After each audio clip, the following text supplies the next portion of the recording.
a lot of people like retarded. They're like, they can't comprehend. You know what I'm saying? They are like absolutely retarded. I saw a situation yesterday, and the situation was handled by adults, but in a retarded way. Yeah, man. We are live. We are live for Thursday night reality check. Tonight's going to be a good one, man. I'm really stoked on this one. I'm gonna give the recognition to Caduceus because he brought this up in an email to me, and I think this is going to be relative tonight to, we'll call it online flexing. So, title of the show is "You Wouldn't Say It to My Face." And I'm sure everybody on the panel there has seen that in online discussions. I'm sure we've all seen it on live streams like this, you know, where things get heated. You wouldn't say that to my face. And it was funny because after I thought about this, I'm like, have I said this to anybody? And I think the only one that I've said it to was Rosebud. And I mean that. And I have to look back, but I think I told him, like, yeah, come to 21 and say it to my face. So, you know, I think that's something that we're going to address here. And I think anybody and everybody who is active online, whether it be live streams, Twitter, especially like Twitter or any of these bigger social media platforms, there's always all sorts of discussions. And a lot of times, well, my opinion is it leads to an argument that will lead to ad homs, calling names. And to me, that's a way of you gave up. You lost your argument. So I want to welcome everybody on the panel. Of course, we got Say It to Your Face School. Gonzo, how you doing tonight, man? I'm saying it. I'm saying it to everybody's face tonight. All right. That's what it's gonna be. I'm doing good. Good. Glad to be here. And then Caduceus, the man, Caduceus the Faceless. He is the originator of this topic tonight. So, Caduceus, how you doing? Glad to have you. Yeah, I'm doing well. Thanks for having me on, and it's going to be a fun one. I hear this one a lot, especially because I go online with an avatar and hop on a lot of streams. It's going to be a fun one, for sure. Yeah, and just so you know, Caduceus is not faceless to me. I know what he looks like. He is very congruent in his lifestyle and we'll say his appearance. So I'm glad that he's here, man. Always adds a lot to every stream, not just my stream, but everybody's stream. So then we're going to go to Primal Slap to the Face. What's up, everybody? I'm a slap a La Aurora cigar Corojo tonight with a cup of decaf coffee, cream, and honey. That's how we rolling tonight. All is well. Yeah. Thanks for having me, Tony. Yeah, absolutely, man. You're part of the show, bro. And then we got my awesome buddy Frank Pesci. I'm so glad he's here, man. Yeah. Thanks for having me. Thanks for having me, Tony. It's good to be here with you guys. Yeah, Frank always adds some great value. Always, 100%. So yeah, I'm gonna go to Caduceus, and anybody also too. Check out his channel. I have a link for it in the description of the video. It's the Vital Message, and I'm hoping he's going to pump out some more content soon. Always good stuff. But we'll say you are the trigger on this topic tonight. You wouldn't say it to my face. So why don't you give me a rundown and a breakdown on why this topic came up and basically where it originated with you. Yeah. From the start, I really didn't get this too often. I know guys like MD got it a lot when he was having his stream. I didn't really get it until that one stream where we had Steve the Dean and Rosebud would say, "I can hear it in the sound of your voice. You wouldn't say it to my face," guys like Mr. 1950. But then recently I had a little back and forth with Solo TV, of all guys, the you supposed to be alpha himself. Well, I commented, he made a leaving the Manosphere video, one of the kind of video that we all love. and he's saying, and then I said, "Oh, you're still flagging. You still want to battle in here?" And after a little bit of back and forth, it devolved into, "You wouldn't say that to my face." So I kind of just see as I see two facets on the you wouldn't say it to my face, at least from the perspective of an avatar. One, it's when they lose the argument or they have nothing to say and they go straight to threats in a way. Because like what are they implying? They say you wouldn't say it to my face because I'll kick your ass, essentially. And then two, it's a LARP for them because they don't know my face. So they're gonna assume they're gonna cope by thinking that I'm some scrawny 100-pound, like 5'2" dude with thick Coke bottle glasses talking to him about it when most of us aren't. Most of us aren't that. So does anyone else have any thoughts? Well, you know what?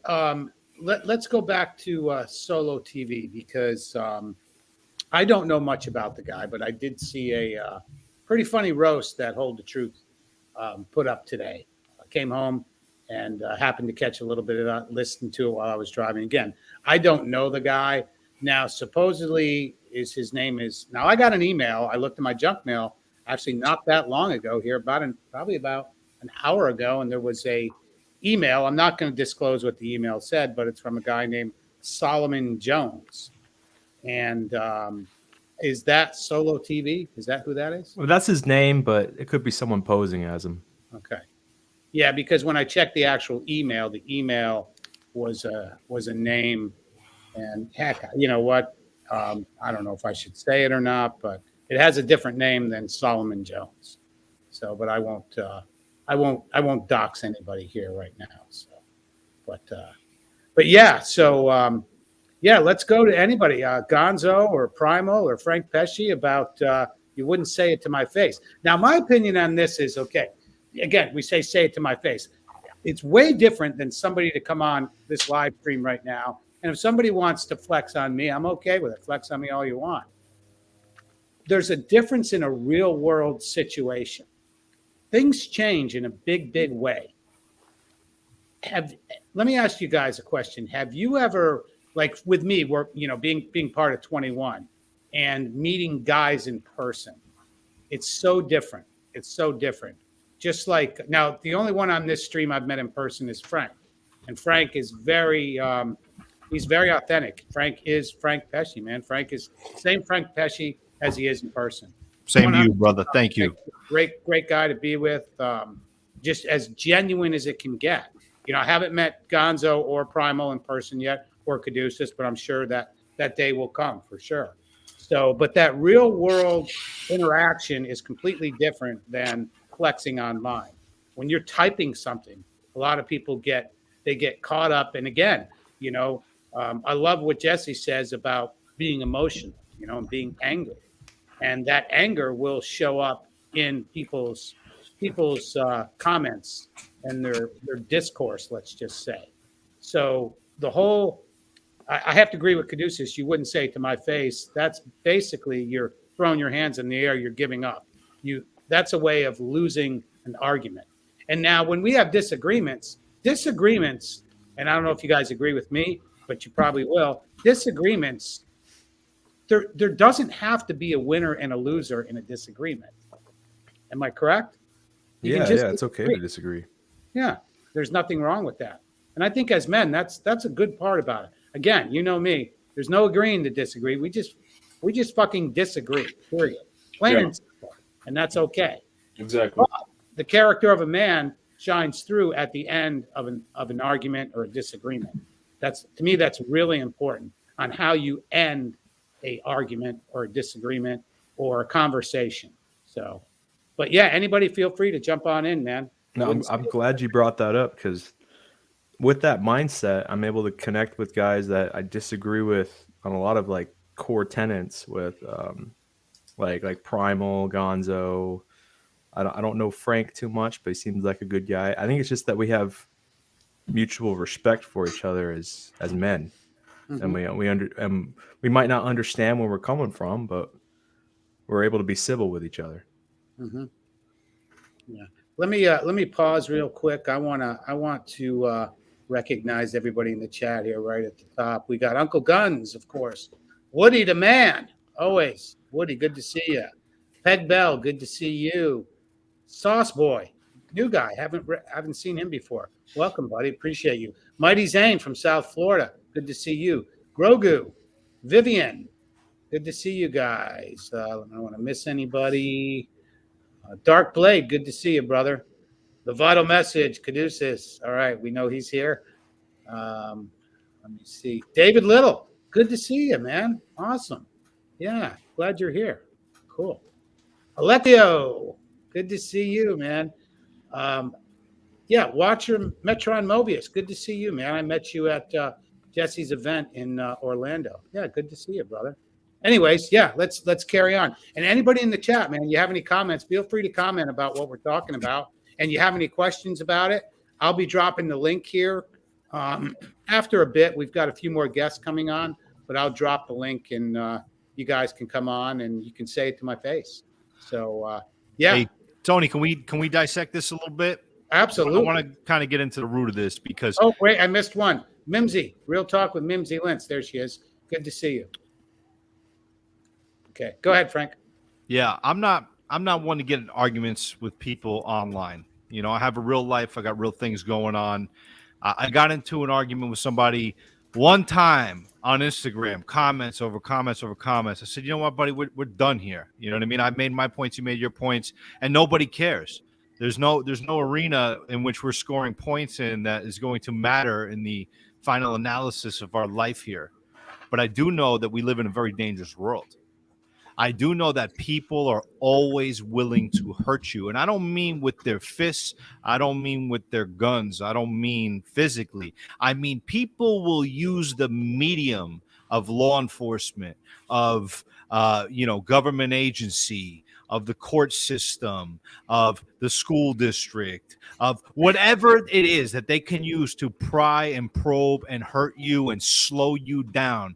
That is how people approach battle today in our overdeveloped nation here in the wonderful West. And it's a real thing. When I was a kid, I got in a little bit of trouble, and I was in a group home setting for a few years, and we had some very strict rules about fighting. Did fighting happen? Yeah, it happened, but if you got caught fighting, it was a big, big punishment and penalty. So when people would get into altercations with each other, ultimately they would know that the other guy was not going to pop off or do anything to hurt them. And they would say, instead of saying, oh, you wouldn't say it to my face, they would say, oh, you're playing off of the safe. You're playing off the safe. You're screaming real loud to get the attention of the staff and the counselors, but you're not tough. You're not going to do anything to me. You know you're nothing but talk. And that's what you have today in this world. And people use, these forums, social media and so on and so forth to do that. And they say things that they would never walk through your front door and say, because once they're in your front door, then it's, that's your castle. You have castle doctrine. You could do what you like to do. Obviously, you have to articulate now to law enforcement and the courts why you did what you did. But inside of your house, there's a respect because there's a privacy that occurs behind closed doors. Now, when somebody is coming at you with these accusations, whether they be accusations, whether they be a lawsuit, whether they be anything designed to make a siege work against you and your family, what are you going to do? You're going to go to their house with a shotgun and blast them? Because that's not going to work out for you. See, we live in a society now that's so overdeveloped by technology, by bad thinking.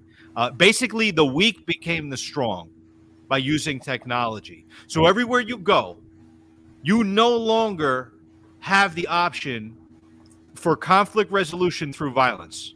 Where violence used to be an amenable means of conflict resolution, it doesn't exist anymore. When we were kids, if we had a beef in the schoolyard, you took care of it. You didn't kick each other while you were down. You fought like a gentleman, and that was it. It was over. Do that today. Do that today. See what happens. It's a totally different world. But what we learned in the violence for conflict resolution as children was that, hey, you can't just run your mouth to anybody because it can go really bad for you. Or you have to be willing to back up what it is that you say. That's why people hang on to these UFC fighters and stuff, because they run their mouth and then they go into the cage and they back it up. People want to see a simulation. They want to witness the end of conflict resolution through violence, whether through, either through themselves or through proxy. But today, in the world we live in, you cannot do it yourself anymore. Very far and few between do you have the opportunity to use violence for conflict resolution in today's society. So, what technology has done is it's gotten rid of the gangster. It's gotten rid of the mob. It's gotten rid of the local warlord. It's gotten rid of the people that kept your neighborhood or your whatever, your sphere of influence in check. Basically, nobody would violate you, at least where I grew up, because they didn't have to answer to the courts. They had to answer to other people. They had to answer to the neighborhood. Nobody's going to do business with this guy. He may end up getting smacked around. Bad things can happen. Whatever, what have you.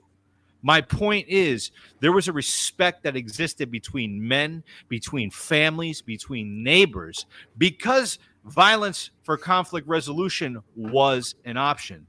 Today, violence is waged against people by governments and by institutions. And the only way you can fight that is with a lot of money and with your own lawyers. And that's a tough, tough battle to have when you're fighting an institution. Yeah, I mean, myself growing up, that's what we did. We had a place at school called The Hill, and you would meet people at The Hill, and it would be a battle. It would be a battle. Two guys would fight. There was no cops involved or anything like that. That's the way, my brothers and I, that's the way we grew up. Now, I've mentioned this before. Where I've come home with my, with a black eye, bloody lips. And my dad, the only thing he used to say to me is, I just hope that guy looks worse than you do. And that was the end of it. There was no more. He didn't say, I'm going to go to that guy's parents. Nothing like that. Nothing like that. Now, I think you have people would call the cops. I think it would be an absolute mess. But whatever happened to, men just confronting each other in real life? As far as, there's one thing I noticed. There's also a different context to this. Notice that there would be a difference. Say if there's a group of people and two people have an argument or discussion or some sort of confrontation, that whole context changes if it's just the two of you versus a bunch of people around watching. I think that makes the flex even harder. In other words, now you're trying to impress somebody else. But I think man to man, person to person is quite a different thing. Here, Tony, hear this. I'm talking to a buddy of mine the other day, a month ago, we'll call it. And he's calling me lamenting about how society is today. And he spent some time in prison. And he said, Frank, I just want to go back to prison. He goes, in prison, at least there's a society of respect. You don't have the shenanigans that are going on in the world inside of that environment. I said, Paulie, you don't want to go to prison, bro. Just take care of your family. Just, you know what I mean? Make that first and foremost. But I can hear where he's coming from, because the world that we knew, and he's, whatever, late 40s, early 50s. I'm 36, so I'm not too far behind. But the world that we knew is no more. It's no more. Unless you could create an environment where you live. And America's probably coming to that. Balkanization is probably on our horizon. We will probably break up as a nation. We will not exist the way that we currently do or have in the past. So as you're able to relocate and move to different places and create your own reality, start to think about what the days used to be like and why they were that way, right? Like when Californians moved to Texas and then all of a sudden they start voting like Democrats anyway. It's like, buddy, you just left California for Texas. Now you're ruining this place too. It's a real thing. So this is a good little comment by Sauce Boy. I've noticed that when there are women in the room, men become 10 times more hostile. Yeah, that's I would call that a white knight kind of thing. So yeah. And to provide more context to this situation, I was pretty much just calling Solo soft and being a liar for saying he's leaving the manosphere when he's flagging Hold the Truth, writing comments to him and then deleting them so no one else can see him, and then also looking up QB's employer and trying to contact his employer. Like stuff like that. That's what I was pointing out. And I said everything calmly. I didn't threaten him in any way. And then he comes back to, you wouldn't say that to my face. Yeah, but you did bring up an interesting point, how like nothing's resolved with, there's no there's no resolution of conflict through violence the way it used to happen, and that's something that I would say is monetized now. You bring up the UFC fight.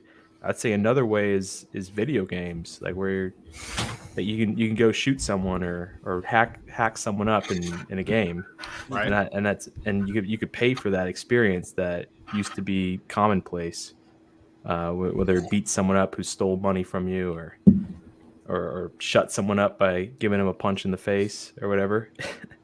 So it's kind of interesting how it's been sequestered for something to monetize.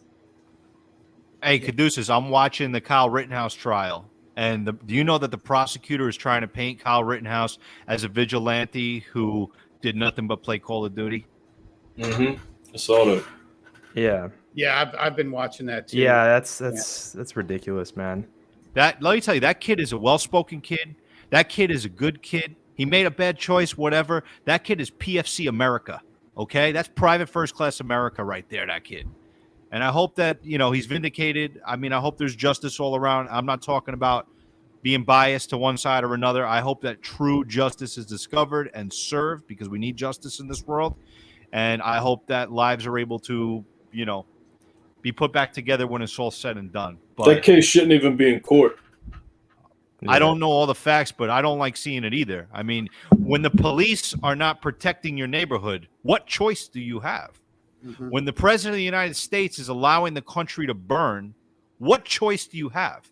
Yeah, and I mean, like the guy, didn't someone try to grab his gun or something like that? Absolutely. Yeah. Now, here's the problem. He put himself there. He's not from there. That's the problem. Okay? He's from Illinois, and he ended up in Kenosha with an AR-15. Which is on the border in a way. Right. Yeah. So, if you're going to prosecute this case, that is a point to make. Like, what are you doing here? Now, if it's in your own neighborhood and you're doing that, it's like, hold on, I got 10 times more of a leg to stand on, because you might be burning the businesses at my square, but my house is a mile up the road. If you burn these businesses, my house could be next. So I think it looks like he's going to get off from what I can see, but who knows, man? The country is backwards in a lot of ways. Yeah, they might prosecute him and throw him in witness protection. That's a possibility. Yeah, I mean, he's got a mess on his hands no matter what happens. I mean, he really does. He'll walk. Even if he walks, he has a mess on his hands for quite a while, until he changes appearance, grows a beard, and moves somewhere else. But and the jury members are going to get leaked and harassed and. Well, maybe. Remember what's his name in Florida, who killed Trayvon Martin? Yeah. Zimmerman. Nobody cares about him. Yeah. He probably still lives there. Yeah. I think he got locked up for something else. He did. Yeah, he went to jail for another gun charge, I think. But I think he's on the streets. I don't think he's doing any long-term time. Yeah. Yeah, I mean, that's, but being thrown out in the public like that is I don't care who you are. That's probably pretty traumatic when everybody knows who you are, when your face is out there. But that's, what, that's why we have a court system that's what it's there for, is to figure it out. It might not always be fair, but we have to live by the actual verdict. And if you don't like it, well, move to another country. That's why we're America. That's our process. And, the whole due process thing is really important. So, but yeah, let's get back to you wouldn't say it to my face. Let's go to Primal Slap to the face, and let's get his thoughts on this.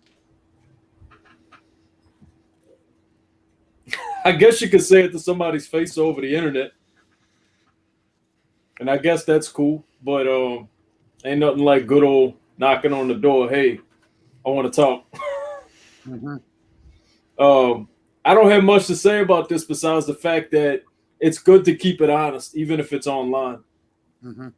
Keeping it honest online is a good thing, and even if it's not the same as, like, a knock on the door. That's all I got to say. Yeah, and that's kind of rare, I think, too, nowadays. Is, again, real world connections and real world face-to-face things are not normal anymore. Well, here's the thing: like, even when you're online having a discussion or a debate, or you're saying something to somebody's face, you're gonna catch hell in the comment section. You know, you're gonna be held accountable by the comment section. You'll be held accountable by your name online too. So people won't let you live something down if you cowered out or you fold up like a fresh polo, even if it's online. So there is some baseness to saying it to somebody's face online. Mm-hmm. And there's a lot to be said for walking away.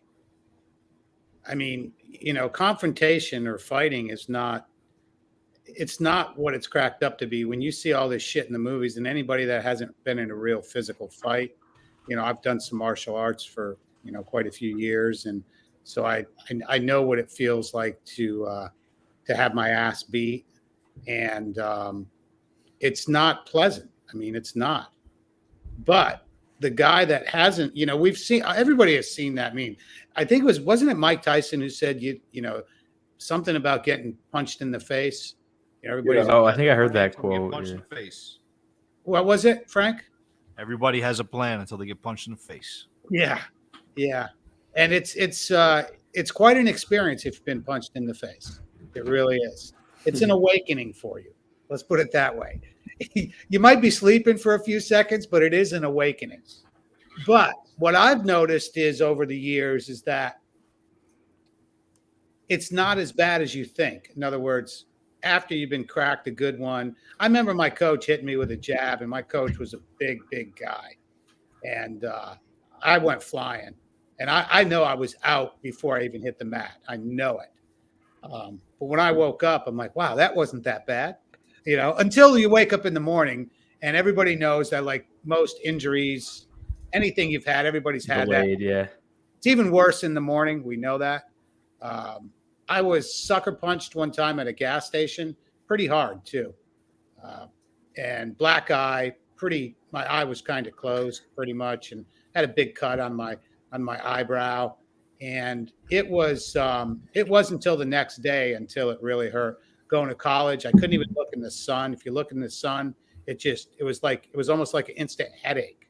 So it's something that I think I don't want to say everybody should experience, but if you haven't experienced it, it is your great awakening. So, and the thing is, most of the time you're going to live through it.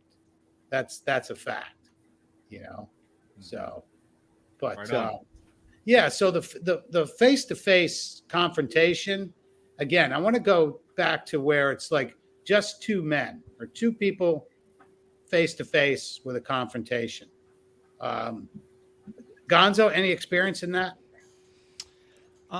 Yeah, well, I have noticed there is a difference, like especially if you're dealing with somebody who's triggered, they're upset, and and maybe you're talking over the phone or whatever the situation is, and then even if it's just minutes later, and you go to see this person to go do something or to hash it out, whatever it is, the tone has changed. Things have aired out. I think what it is, it depends on the situation, right? But with a lot of people, especially, and I'm talking about anger here, when a lot of people are really angry, a lot of the times what they need is a moment to feel the air in the room and realize that they've brought it into the room. And so I think on the internet that doesn't really happen so much. You don't really see that, because then here's the thing: when people are wrong, they don't necessarily want to admit that they're wrong, and so that's really, I think, why you don't see a whole lot of you don't see a lot of honest conversation on the internet, or debates that resolve or anything like that. I think it's way easier to hide, like everybody's saying. And you guys also reminded me of this event. Maybe you guys know more about this. It's been a long time, but I heard there was an event, I think it's somewhere in the US, called Sleep No More. and the title comes from like Macbeth, and it's like this huge event that they hold in this giant hotel sort of space, and it's got multiple levels, and it's basically just this full building is this event, and people show up, and everybody has to wear like a mask that covers their whole face. So it's like a like those Venetian nose masks, or masquerade sort of stuff. And the interesting thing about these events that people always talk about is that people get the sense that when they have that mask on and they have that anonymity, suddenly their personal boundaries disappear. And this is an in-person thing, and so it's like kind of this is an interesting phenomenon to happen. But people would do things that they would feel really uncomfortable doing if their face wasn't covered. Well, I also would add another perspective to it, where if you're dealing with someone that has a mask, you don't humanize them as much, or you just attribute bad characteristics to the person out of convenience in a way, and you start talking shit or you beat them up because you don't see their face. So it's a double-edged. There's two sides to this coin. That's how I see it. So if you have the mask, you have less inhibition. But if the other person has the mask on, they'll go harder on you because you're like, okay, I'm not really affecting a person in a way. Based. Yeah, I think that sounds interesting, Gonzo. It really does, man. I'm really kind of soaking it in right now. Because I'm thinking about myself. Like, would you say things? You would say things that you probably normally wouldn't say to people. I mean, think about that. Yeah, the people would they'd physically do things that they would never do. It goes beyond just saying things too. It's like, it's an interesting phenomenon. It kind of, and I guess it also ties into like mass hysteria and that kind of thing. But you get a whole room of people, or a whole building of people who are anonymous, and suddenly the whole atmosphere is just totally different. Everything gets more mischievous. Everything gets dark. People get nasty. And so I think that's kind of exactly what we're seeing on the internet. I mean, you have it's kind of easy to say really nasty things, or just to type it out to an icon. It's augmented reality. Yeah, exactly. So we're kind of up against a whole other level. Now, I know, like in my experience right now, when I see people with icons and avatars and stuff, I know that there's a person down there, like I know that they're just a normal person, like you, like me, like everybody else. And so I never really understood. There's also a thing, I think it's called like the mascot phenomenon or something.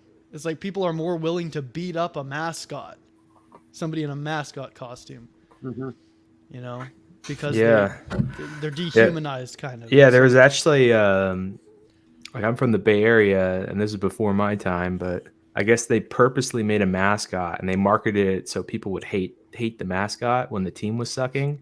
And and that brought people to the game, and they bought tickets because they just wanted to like throw shit at the mascot, and the guy that did it, I guess multiple times, like people would show up and try to beat him up, and then I guess someone like went backstage to his dressing room and like pissed in his costume or something like that. It's funny stuff like that. just for sales, like they leaned into it. The San Francisco Giants did. I think it was like a crab mascot or something.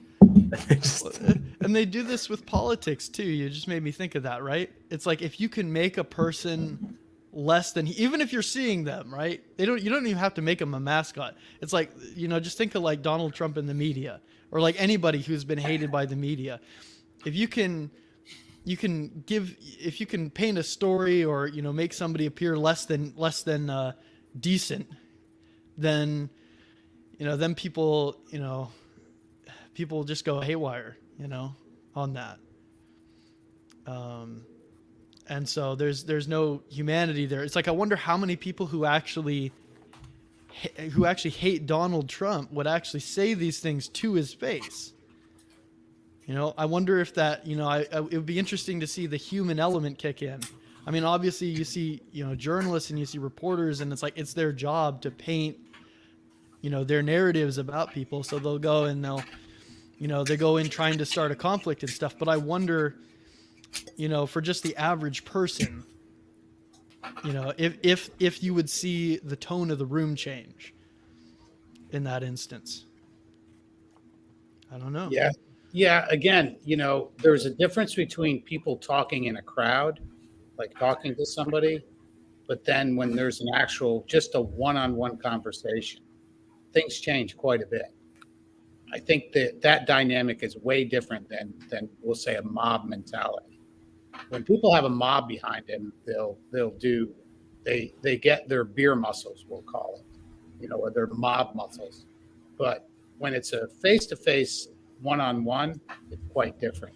And I think that everybody probably on this panel, anybody that has any kind of online presence has been called out. I've been called out a few times, and I don't have an issue with it. But if I ever did see the person in real life, I think there's definitely a different dynamic when it's one-on-one. It's just like, have you ever had like we'll say an argument with somebody, or somebody, say a friend of yours isn't talking to you, and then you run into that person? Anybody been through that? It's really strange, you know? Mm-hmm. And what I've noticed is I'm very good at eye contact, but I think the person that feels wrong will not give you direct eye contact. They'll either look at the ground or look away. You know, there's a few people in my hometown, I'll say I have that dynamic with right now, where if I see them, I'll look right at them, not a problem, but they'll look away, which I think is kind of... Hell, I'll wave at them. Mm-hmm. You know, I don't know. I've unintentionally waved at a couple people like that. Like I lost, I'm not proud of it, but drank a little too much one night, got in a disagreement, saw the person, thought I was being friendly, be like, "Oh, hey, how's it going?" And they just give me that look of disgust. And I'm like, "Oh, something happened." Yeah, I mean, I do. You know, like I say, one of the things I say is I nothing people, which means when I nothing you, that's it's really not bad for anybody, because I don't love you, I don't hate you, you're nothing. But I'm also the kind of guy where I have no problem resolving an issue with someone that I do have a disagreement with. I don't want to. Nobody wants anybody to dislike them. Do I care? Probably not. But I think if you have a chance to solve the disagreement or come to terms, and the terms can be is we can say hello, we can be cordial. Doesn't mean we have to like each other, but I think sometimes that's a way to solve an issue like that. But anybody has a beef with me, you're welcome to call me. You know, just like the Cruel Zero guys. You know, I know a lot of those guys, and they got my phone number. Why don't you give me a call and talk to me? I have no problem. I'd answer your call, and I'd speak to you. But, you know, it was kind of like, I think somebody had sent me a video clip on Rolo when it had to do with the CME, how he didn't want to be there, you know, because there was guys from 21 and he would get in a fight with. I think that's the farthest thing from the truth. I don't think that confrontation would be there. I think that's a cop-out on his part. Bring those guys on the panel. Yeah, come on down. Yeah, that'll never happen. But yeah, I think that again, like when he had said that, I forget who sent me that clip, and it was about the what is it? The conference of, what was it called? I don't know. Masculine excellence. Okay, masculine excellence. Hey, I did like that they went by CME though, because then people quickly started calling it Cucking Made Easy. Cucking Made Easy. Oh, that's great. But yeah, so I forget who sent me the clip, but where Rollo had said about he didn't want to go there because here the whole conference, at the end was under the guidance of the Godfather, blah, blah, fucking blah. And you're not even going to be there. So basically, he's the puppet master, is what it is. But he's so big that he doesn't have to show up and he'll get in a confrontation. I think his exact words is, I'll get in a fight with somebody. I don't know if he meant physical fight, which I doubt that would happen. But I think what it is he just didn't want to face his fears. That's what it is. Yeah, because I think he had guys like Myron Gaines saying like, "Oh, we've all read the teachings of Rollo Tomasi," like in one of the promo things, and it showed the Rational Male book on there. Like, come on, man. Yeah, that's somebody who's actually bailing out of a real world experience. When I went to 21, there was there was a couple people. I don't have any disagreements with anybody, but like when I saw Steve, we had that we'll call it that legendary stream with Steve and Rosebud and Caduceus. And God, there was a ton of people. I can't remember who was on there. But Oh yeah, what was it like finding out that you're white? it was different. It was different. I call it PTWD, which is post traumatic white disorder, and I do have that pretty bad right now. I cannot look in a mirror anymore, just so you know. In fact, I'm having a hard time looking at the screen right now because I am white. Too bright, right? Like, way too bright. like a Way beacon too of bright. light. That's why I'm tan so much, just so I can get back to my roots. So, but yeah, so like I say, like hanging with Steve, and it was like nothing. We didn't talk about that stream. It wasn't a big deal to me. It wasn't a big deal to him. I had some private conversations with John Sonmez, and I love Bulldog. He's a good guy. I enjoy him as a person. I consider him a friend. I saw him, gave him a big old hug, man. He was with his girl, and it was just like we never skipped a beat. So I think that real life connection solves a lot of issues. It really does. You don't have to bring up disagreements or arguments. You know what I mean? That's just weird, man. It's just you just show up, you're like, "Hey, how's it going?" Yeah. Oh yeah, about that one stream we were on 5 months ago. Yeah. Well, the fact that if somebody would bring it up, and that's why I brought up like Rollo about this, where he had said, "Oh, I'm not going there because I'll get in a fight with somebody." No, that wouldn't happen. I don't think that would happen. I think as men, you would. I think when you just say hello to each other, that can solve a lot of issues.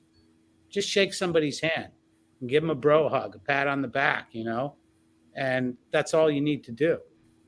But you don't need to perpetuate, all sorts of disagreements. I'm Honestly, sure at that level, it's politics anyway. When you're at that level, you got to play the game. You're obviously going to encounter people that are going to look to bash you and destroy your reputation. I don't think Rollo's the puppet master. I think that he had an audience that could have been marketed to, and I think Donovan, in doing what he was doing, was sharing liability. I think that's what it came down to, because I've never commented on these matters, and I don't care to comment too much on them, but just follow the money, man. That's how it goes. got a comment from Hold the Truth. Says Tony Rosebud is selling a back to black course for only $9.99 a month with a side of cornbread. The cornbread. I'll buy that to try that famous cornbread. I'm just wondering, I'm wondering what that course is going to look like if he has to turn off his computer every time he leaves StreamYard. Oh boy! I hope he hired a good software engineer for that thing. Rosebud chops and Here's a thought cornbread. experiment. How would that legendary live stream? How would it have looked if it was held in an in-person panel instead of here on StreamYard? That's what I wonder. I can tell you one thing: Emmanuel would have still said what he said. Yeah. Oh yeah, I believe he would. I mean, from my perspective, I think they would have talked a lot less shit to me. Oh, absolutely. That I guarantee. Yeah, I think that's what I get from it. Like, I think I would have been pretty much the same.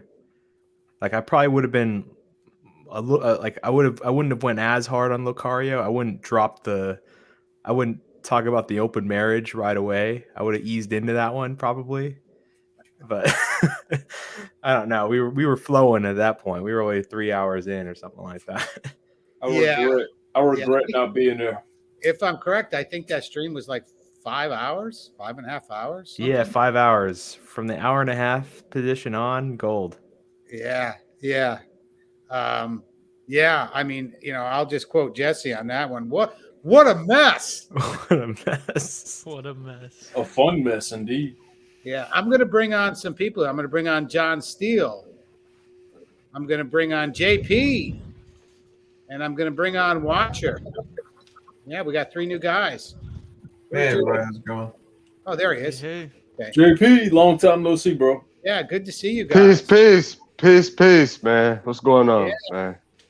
Yeah, The Alabama scholar, JP Hives. Yeah. Good evening, gentlemen. How is Would you everyone say so, doing? man? I don't know. Yeah, John Steele, good to see you. Good to have you here. Watcher, Metron, Mobius. Nice. I missed it.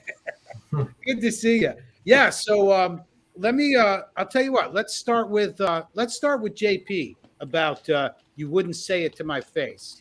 Let's start with you about that phrase. What's that mean to you when somebody says that online or in even on a panel discussion like that? What do you get out of that when somebody says that? I don't know, Tony. I've never been in that situation because I don't know. I mean, because like for the most part, like when I talk to people, I'm saying stuff to their face. Like I'm not the one to get on I'm not a keyboard warrior type of dude. None of that. Mm-hmm.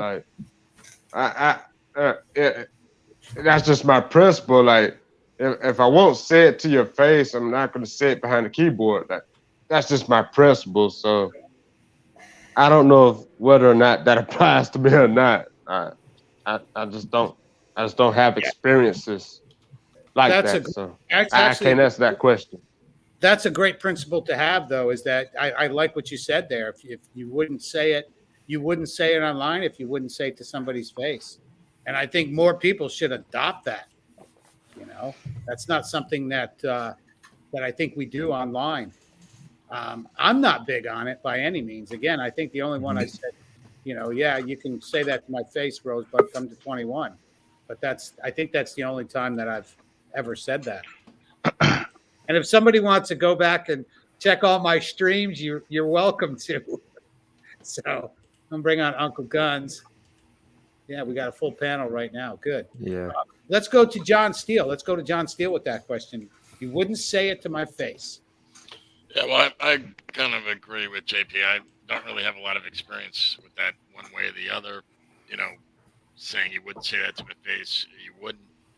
But I think the larger point that you're getting at is that, and I think other people had alluding to this about that, some of that Macbeth kind of thing where everybody was wearing a mask. I think that's just the current age we're in now, where people feel they have license to say whatever they want because they're all keyboard warriors and stuff like that. But I'm a man of a certain age, so I guess I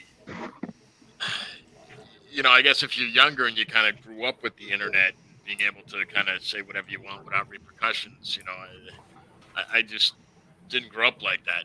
This is all new to me, so I'm kind of programmed to be responsible for what I say. Yeah. You know what? After I talk to Muhammad and then watch Metron, I want to get into something you just said. I want to talk about the good part of being able to say what you want online. I want to talk about how it helps people. Let's put it that way. But let's go to Watcher and what do you got to say about when somebody says that to you, or have you ever said that? I personally, I've never had someone say that to me, but that's only because I've learned to not be so combative. I was a very combative just personality. So if anything, I've had people say, watch what you say. And so my problem is at the other end of the spectrum, is that I'll just, say whatever's on my mind, and not thinking about, why am I going to war with this person? Why am I, trying to pick a fight with them? Like, what do I have to gain from that? Yeah, I mean, that's a definitely a rational way to look at it. I think what happens is anybody here who is a content creator like myself or Gonzo or Primal, or who else is on here, like Caduceus, somebody that's consistent in, streams like this or other streams, you tend to get more feedback and more flack because you are voicing your opinion. Okay. And I think there's a difference between voicing your opinion. I don't think that people take opinions as facts. An opinion is your opinion. It's what you think of the situation. It doesn't necessarily make it correct or right. Just like on the roasts, some of the roasts I watch, which are funny. A roast is a roast is a roast. Mm-hmm. And to me, they're hilarious. Yeah. I love them. I just think they're funny as hell. I just do. I just think they're hilarious. Oh, they're awesome, man. They're great. I think a part of the roast, raising someone's flaws, right?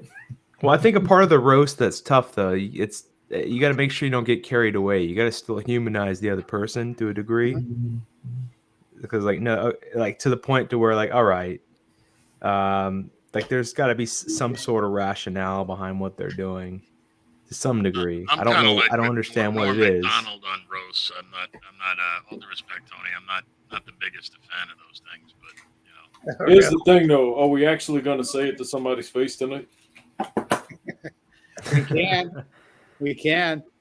Primo had a great quote here. I'm not sure. I think it was on my last stream. He had said, and I love this, and I thought about this a lot. He's like, "We meme the ones we love," and that's. That is really good. So if you're getting memed, either you're doing something really, really bad or really good. Yeah. But let's go to Muhammad. Muhammad. Hello, everybody. Can you hear me, guys? Yeah, we can hear you fine. Hello, everybody.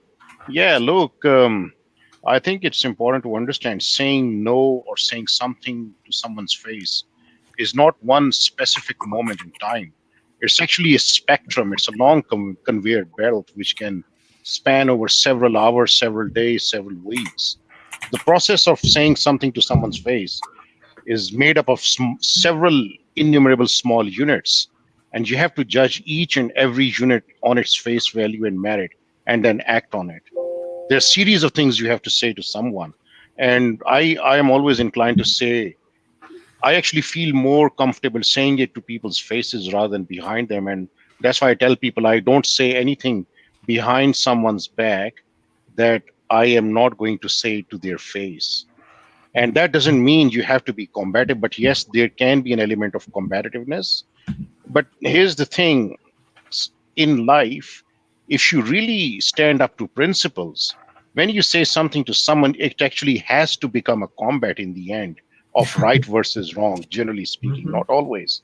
And if you don't live up to principle, everything is flexible. So in the end, if you're a person who lives up to principles and by certain principles, whenever you say something to someone, it will have a tendency to become some sort of a standoff at some point in time. So as long as you know where you are going and you can hold to your ground, then you should say it to someone's face. Absolutely. That's the best way. It just cuts all the bullshit, to be honest. It doesn't mean you have to swear at the other person. It doesn't mean you have to insult the other person. You can still say things to them on their face without actually being obnoxious. That's a tact, actually. You have to learn it. It's a skill. Yeah, and this is I'm going to sidetrack things because Muhammad's in the medical field, and I've seen this in person. Do you find that the people that have the guts to say it to someone's face, like an administrator, like any issues that are going on? Look, the people that have the guts, do you think the people that have the guts, hate the idea of working an administrative role? But Oh no, I think you touched a very good thing, because in medical field, if I don't say thing to someone on their face the way it needs to be said and when it needs to be said, it can actually translate into a patient being harmed. yeah, And I make it a point, if that's the situation, then I do say it there and then, and I do not mince words. And then you have to be really clear why you are doing it, and you have to stand your ground, because what you're doing is not an ego war. What you're doing is to prioritize the greater good of someone else, and that's a very noble cause. It's my responsibility to do it at that point in time, and that's most situations when I come across. There's another aspect. Sometimes silence is a more powerful speaker than the words, and I use it a lot. It's actually a very powerful tool. You just stay silent, you just look at the person, and if you do it right, it is often much more powerful than using words. Words are powerful, yes, but silence can be more profoundly powerful. Yeah, we brought that up on the last stream, and I was saying that I think to the panel that a lot of times if I'm silent, that speaks volumes compared to saying something. There's also, like in my business, being a contractor. Now, I've had work with different contractors that didn't do a good job, and rather than like screaming at them or telling them, what a horrible job, I just don't use them again. I don't feel the need to degrade them, but I think they'll get the hint that when they're not getting the calls or getting the work that's normally has come from me, that's the reason why. They might not know that, but it's not my job really to tell them, that they did shit work. So I just let it be. I don't like to,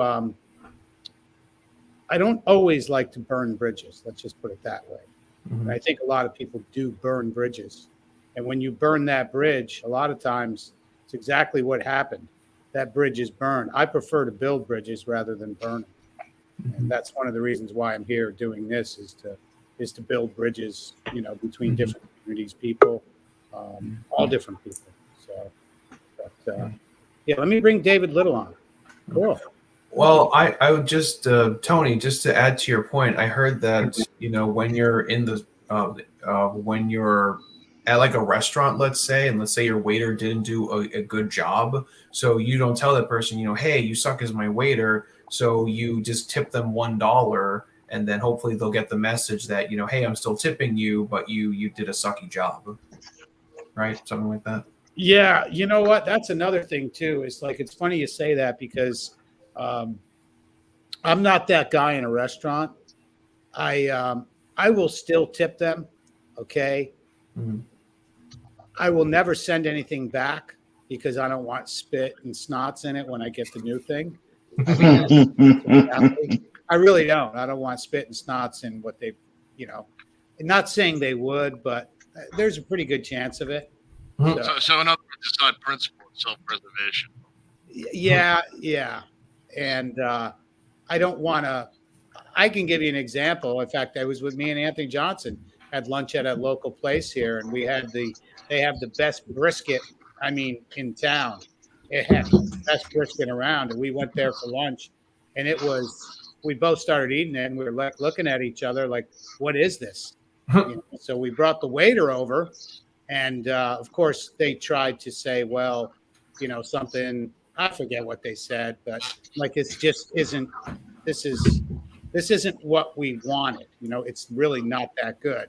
We didn't need the manager to come over, but of course they got the manager. And then the manager, started giving us the runaround. Well, they cut the brisket the wrong way. And then I'm like, well, I've made brisket. I don't, it should be like butter. This is the best one around. Yeah, there's two grains, and you cut across the grain one way, and you turn as you go. It's pretty simple. Yeah, and then it got to, then the explanation, well, new kitchen help and this and that. And then finally I had to take it and pick it up and like slap it on the plate and stretch it like a tongue. Like, yeah. This isn't brisket. I'm sorry. Because if you cut the brisket wrong, that stuff's like rubber. Yeah, but it wasn't that. It was just a bad piece of meat, or it wasn't cooked right. And but I didn't. I'm like, I didn't want to complain until I was really forced to. So we weren't looking for a free meal because we didn't eat it. So, Yeah. Wait, are you describing meat or a rubber band? well, exactly. It wasn't what we. Not quite meat. Yeah, it wasn't what we were stoked all day to get. Let's just put it that way. So, Yeah. but I don't usually when it comes to like waiters and a restaurant, I just won't go there again or wait until something else happens. In that case, I wouldn't say it to their face. I just again, and I would never send it back. Absolutely not. I would never send anything back in a restaurant. It just won't happen. I'm about the same way, I would say. I mean, there's times where you just gotta evaluate how much bullshit you want to deal with, and if you're like, oh, I'm gonna have to, this is gonna lead to an argument, and I don't want to get in an argument. I'd rather just keep the peace. I'm off work right now. I get enough chaos when I'm busy. Let's just enjoy it, even if this steak isn't as good as I like it, or something like that. Yeah. You know what, Tony? I was going to chime in. You brought up a good point right now that I'm going through right now in my job, where I'm dealing with younger employees who know everything. Like, I'm a little more, you know how it is. Yeah, I'm a little older, so I've been in the business longer. When the other employee used to be the rookie when I was there. Now he's under the company, the new company. He feels that he can boss me around and say things. He said something to me today in front of a customer to me, and I almost flipped, but I shut my mouth and said, "Let me calm down. Let me help the customer." And I joked to one customer, I said, "That's an example of haters want to hate." I hope he heard when I said it. Haters gonna hate. And he's a younger guy, so I'm like, what, almost 40? He's like 24, 23. So he feels that whatever responsibility he's giving the boss is giving a big head. I'm allowing him to go crazy dealing with that while I'm working on my job. It's a weird environment because there's a lot of passive aggressive attacks. And that's a new thing that's now the younger kids. I've noticed they're very passive aggressive. Not saying all of them are, but I've noticed that. Like, they don't know how to communicate or how to argue or properly debate. They're very passive aggressive. Do you agree with that, or just I don't agree with that? Definitely, 100%. What type of work you in? I sell cell phones, so it's a competitive. I had a feeling that was what it was. Interesting. You know what? It's a competitive environment, but it's supposed to be a little bit more team oriented. Like, I'll help you get a sale. He gets in his feelings and he gets upset when people are outdoing him. So he tries to sabotage transactions. I thought I was going crazy. Like, I'm like, wow, this kid is like horrible. If he's this good, why is he trying to sabotage transactions? Right. And, he's getting a big head because the managers are giving him codes, which, to be honest, I'm like, dude, if you look at the sum total of life, you're a monkey in the end of the day. You're another chimp swinging in the trees, jumping to their commands until you get tired, you get rid of you and get somebody else. Yeah. So I love that divide of conflicts. My manager, he's very passive aggressive. He'll say things under his breath to piss you off, and you hear it, you go, did this guy really say that? And he's my age, so it's like, did he really say that? I'm like, oh, so what I've learned to do is laugh it off. But yeah, most of these guys now are afraid to fight, or afraid that have conflict. They try to use backwards or backhanded ways of getting back at you, like aka what Soul was doing, trying to use copyright strikes and bullying strikes instead of being honest and saying, listen, I'm irrelevant. I'm going through crazy stuff. I need to get off the internet for a while and stop beefing people and regroup myself. No, he's figuring that he can fight with other people to create his own, his own new platform, which he doesn't realize it's already been done. But off that tangent, I just noticed in this world, I feel like this is a good point. I'll let y'all guys go ahead. I feel like a dog behind a fence, knowing that they're poking and pissing me off and messing with me. And I'm like, if this fence was down, and if this fence was down, I would tear you to pieces. And I guess because I'm an older guy, and I'm used to growing up when I had a problem, they come at you. You know, Tony understands this. Heck, what was my New York fellows and they understand this? When we got an issue, I'm like, check this out and pull you right aside. These guys getting their feelings. Oh, I've been having a bad day. My dog died. My cat died. My girl yelled at me today, so I need to figure out some way to feel alpha. Someone's gonna boss everybody around, but I know I'm a beta when I get home. You know, it's just what I've noticed right now. They try, you know, and we have this rash of keyboard warriors who are gangster behind a keyboard, but when they get in real life and in your face, oh, you can't find it. Like what happened with MD. So you live in New York? You live in New York, my man? I'm from New York, so you can feel that energy. I'm used to fighting people. But things that I was going to start, I'm a little sorry about this. But things I thought about you today. I said, for all the little shit these guys are doing, I used to beat the crap out of people with stuff like that. I hear you, brother. I grew up in the Bronx, and I spent a lot of time in Manhattan. I spent a lot of time out at night. And the reason I spend time out at night is because at night you can have a whole different environment than you do during the day. You know, I ran the streets at night. I was in, you know, the clubs, in Scores, in, you know, Pasha, and all that. Okay, and I can have a totally different interaction at night where we can be men than you'll have during the day. You understand? Oh God, yeah. So, you know, I was just going to tell you, start hanging out at night. That's all I was going to say. Go to work and then go out at night, because as far as feeling a dog in the cage, those days are over. You know, look, what borough are you from? Queens. Okay, whereabouts in Queens? Born in Bayside, but did a lot of my growing up in Jamaica, Queens. Okay, yeah, Bayside's a nice area. Jamaica maybe not as nice as Bayside, but I was going to say, look at Brooklyn. You know, you had rough neighborhoods, Bed-Stuy, East New York, Williamsburg. Now those neighborhoods, forget about it. Those neighborhoods are beautiful. You can't go in there without $1 million. I was in Brownsville last summer. I seen horrible things in Brownsville, okay? It was the worst neighborhood in my whole life I had ever been in back in the 90s. Now in Brownsville, I almost stopped to go to a church service. Wow. That's how, you understand? A totally different world. Okay, now when the sun goes down, maybe not so much. But during the day, totally different world. So you're right. I'm with you, man. I'm a couple years younger than you. I know the vibe that you're dealing with. It's a matter of what kind of people you surround yourselves with. Because if you're going to be surrounded with millennials and people that, you know, their whole reality exists in a digital environment, then you're going to get that beta, behavior. You're going to get that, you know, whole sob story, or you're going to get the guy who wants to be tough at work, but he's getting bossed around at home. You know, you just got to put yourself where you want to be. I mean, you know, me personally, I left New York, man. I moved out to the mountains. I'm in the mountains. I could ride a horse to my office right now if I wanted, with a rifle on my back, and nobody would say anything to me. Totally normal. So, you know, you got to be where you want to be. And I would just encourage you, you know, if you feel like a dog in a cage, man, just get out of the cage and run far away from where you're at, man, and just start something new in a less developed time. I mean, where I live now, it's like America, you know, 25 years ago, okay? I would say 30, but it's not quite 30, but 25 years ago. And God willing, we're going to keep it that way, or start to move in that direction, you know, while the rest of these built up areas, the cities, which I call Babylon, continue to collapse on themselves, man.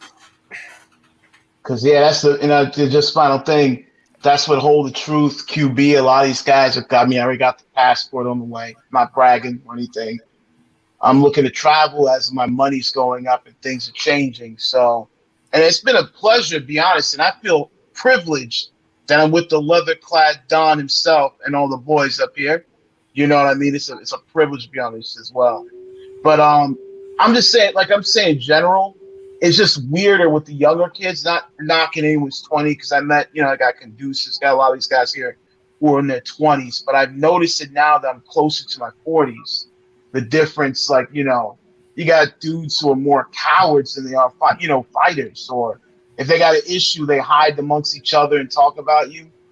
Then they wait and they come out, you know, little annoying stuff like that. I don't know if any of y'all on the panel deal with that on a day-by-day basis. All right. Let me see. I'm going to bring John Steele back on. I'm actually waiting for Anthony Johnson to jump on. Oh wow. Yeah, I'm gonna have to boot somebody real quick. You know what? I can go ahead and step down if you want. Sorry about that. Oh, that's all right. Hang in there. Anybody else want to volunteer for a minute here? Like I said, Anthony just texted me because there we go. Okay, Anthony Johnson, you're watching. Jump on. We got a spot for you. And I think Anthony's going to be a really good one because a lot of people say that to Anthony. You wouldn't say that to my face. So I really want to get the president of the Manosphere on here to get his opinion on this. Who did we just lose? What's that? Who did we just lose? Who stepped out? Watcher. Yeah. Oh, okay. So I'll say it right now. I don't like any of you people. I don't even know why I'm here. You're all ugly, and your mama dresses you funny. Wow, dude. Ouch. You're supposed to be alpha. That's You're right. supposed to be alpha. You're supposed to be alpha. Now, I think Tony spoke of it. Frank, of course, spoke of it. I believe Steele spoke of it, and this is all true. We've all spoken of this before, where there for the longest time there was this code of what it was to be a man and a gentleman. Period. And if for a man to call another man a liar was a thing. It was a thing. It was big insult. You must prove how I'm a liar and why, and bring some serious facts, because for you to even accuse me, it was we're gonna fisticuffs. Or, as far as pistols at dawn, that's all there was to it. It was a white glove that came out, and we're about to take 10 paces. That's all it was. This is to David and Frank, because I'm like both of you. I grew up in New York. I was like, when I grew up, we used to have a phrase. I don't know if they still say it. I call you out. Yeah. Do they still do that now? I don't know. Yeah. Oh yeah.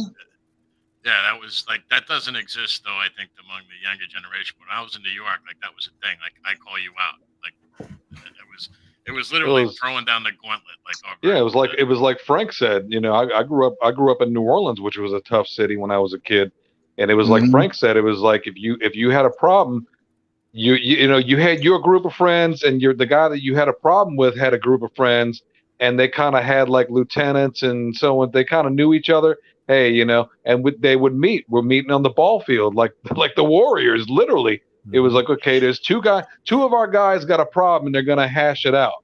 Even when I was a young pup, in the Navy, it was like if you were on a cruise and there was nowhere else to go on the ship, the chiefs would bring you down to the boiler room and say, all right, assholes, have it out.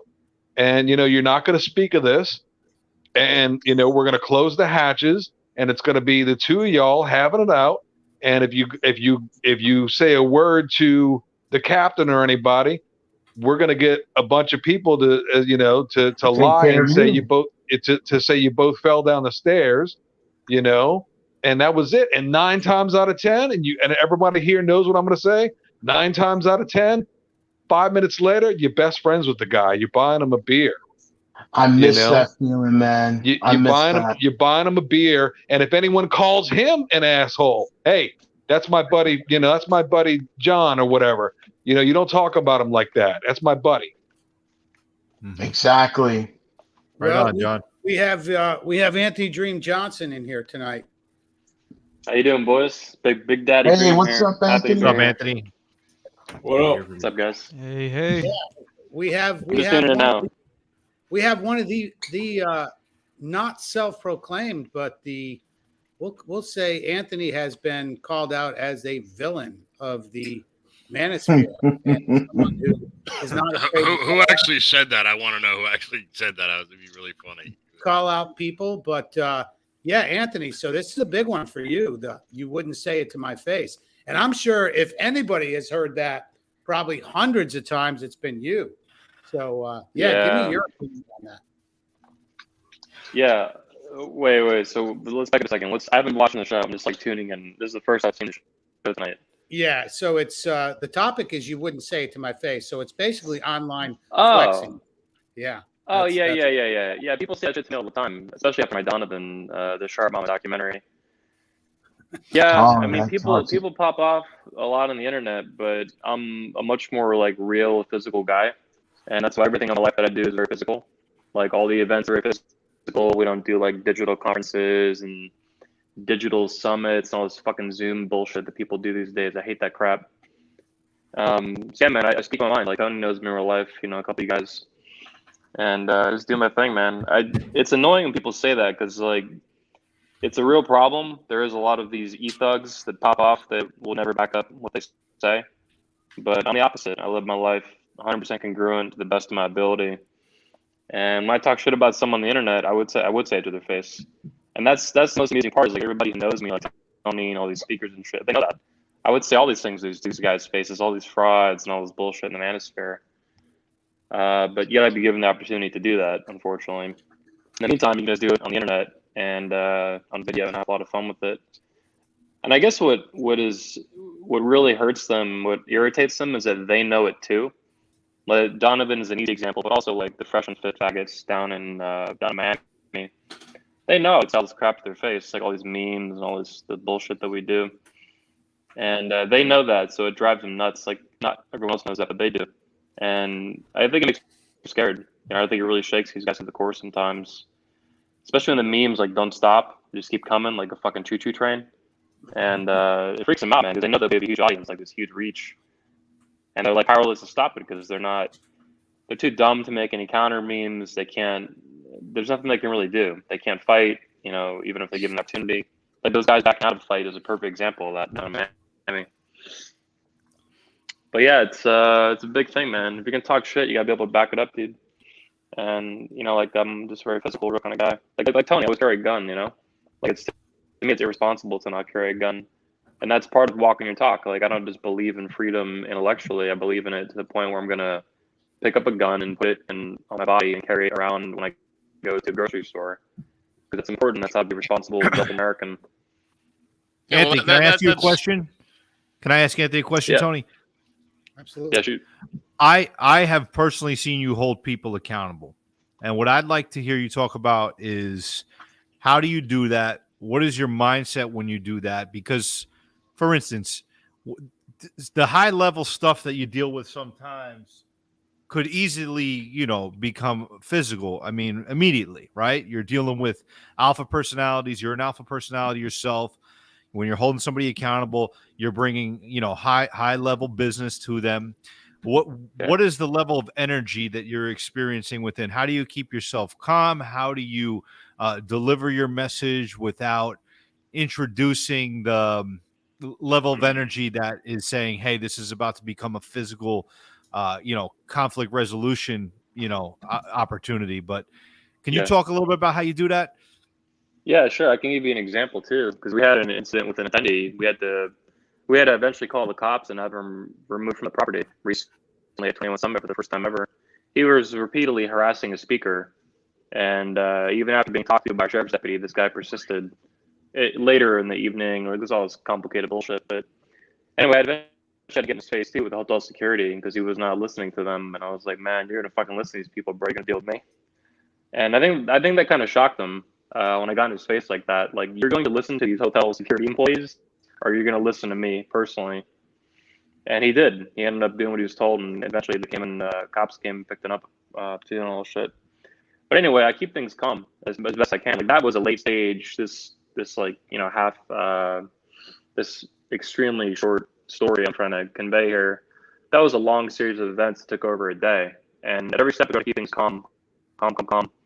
People respond really well to that, whether it's like a business thing or you're dealing with law enforcement and anywhere else in life. People really value calm, even tones. You don't raise your voice unless you need to. So keeping level-headed, man. And that takes it. You know, you mentioned calm even in your question, but that gets you so far in dealing with this kind of stuff. Is always be the calm. I think there's a famous director. I don't know which guy it is, Spielberg or one of those huge guys. And he's just like notorious for being like the calmest guy on the set, the calmest guy in the room, always calm. And that's in that position too, like directing a major movie or whatever it is you're doing in life that you're leading, you always have the most responsibility, and therefore it's the most difficult to keep calm But if you do that, you can then hold people accountable better too, man. It's like it's not just valuable for me personally, it's valuable as a external thing too. People respond a lot better, and when you can be even calmer than them when they're getting set and you refuse to, unless you end up needing to. So I don't think answers the question, but that's kind of my thoughts on it. Yeah, no, I love it, man. Thank you. I was there. Oh, Tony was there for that shit. Yeah, and it could have been a very volatile situation, and it could have escalated really, really quickly. To me, it was the fact of not knowing what could happen, and that situation could have popped off in a big way in front of a lot of people. There was a lot of people at the event, so I think the fact that it was kept, we'll say, kind of covert and calm, there wasn't a big, we'll just say it wasn't, what's the word I'm looking for? It wasn't really brought out to everybody who was around there. Okay. So yeah. I don't think but we held them accountable at the end of the day. Like, we got everything that we needed to do to get done, You were a part of that too, Tony. Yeah. Yeah. And I think there was a show of force, let's just say, at that situation. I think that was important, having a show of force. But it was a calm show of force, let's just put it that way also. But I think the situation was handled very well. And the outcome, I know Anthony, as the event organizer and the event owner, the last thing he wants to do is to remove somebody from an event like that. So, it was just one of those things that had to happen. It's sad that it had to happen, but it had to happen. It's kind of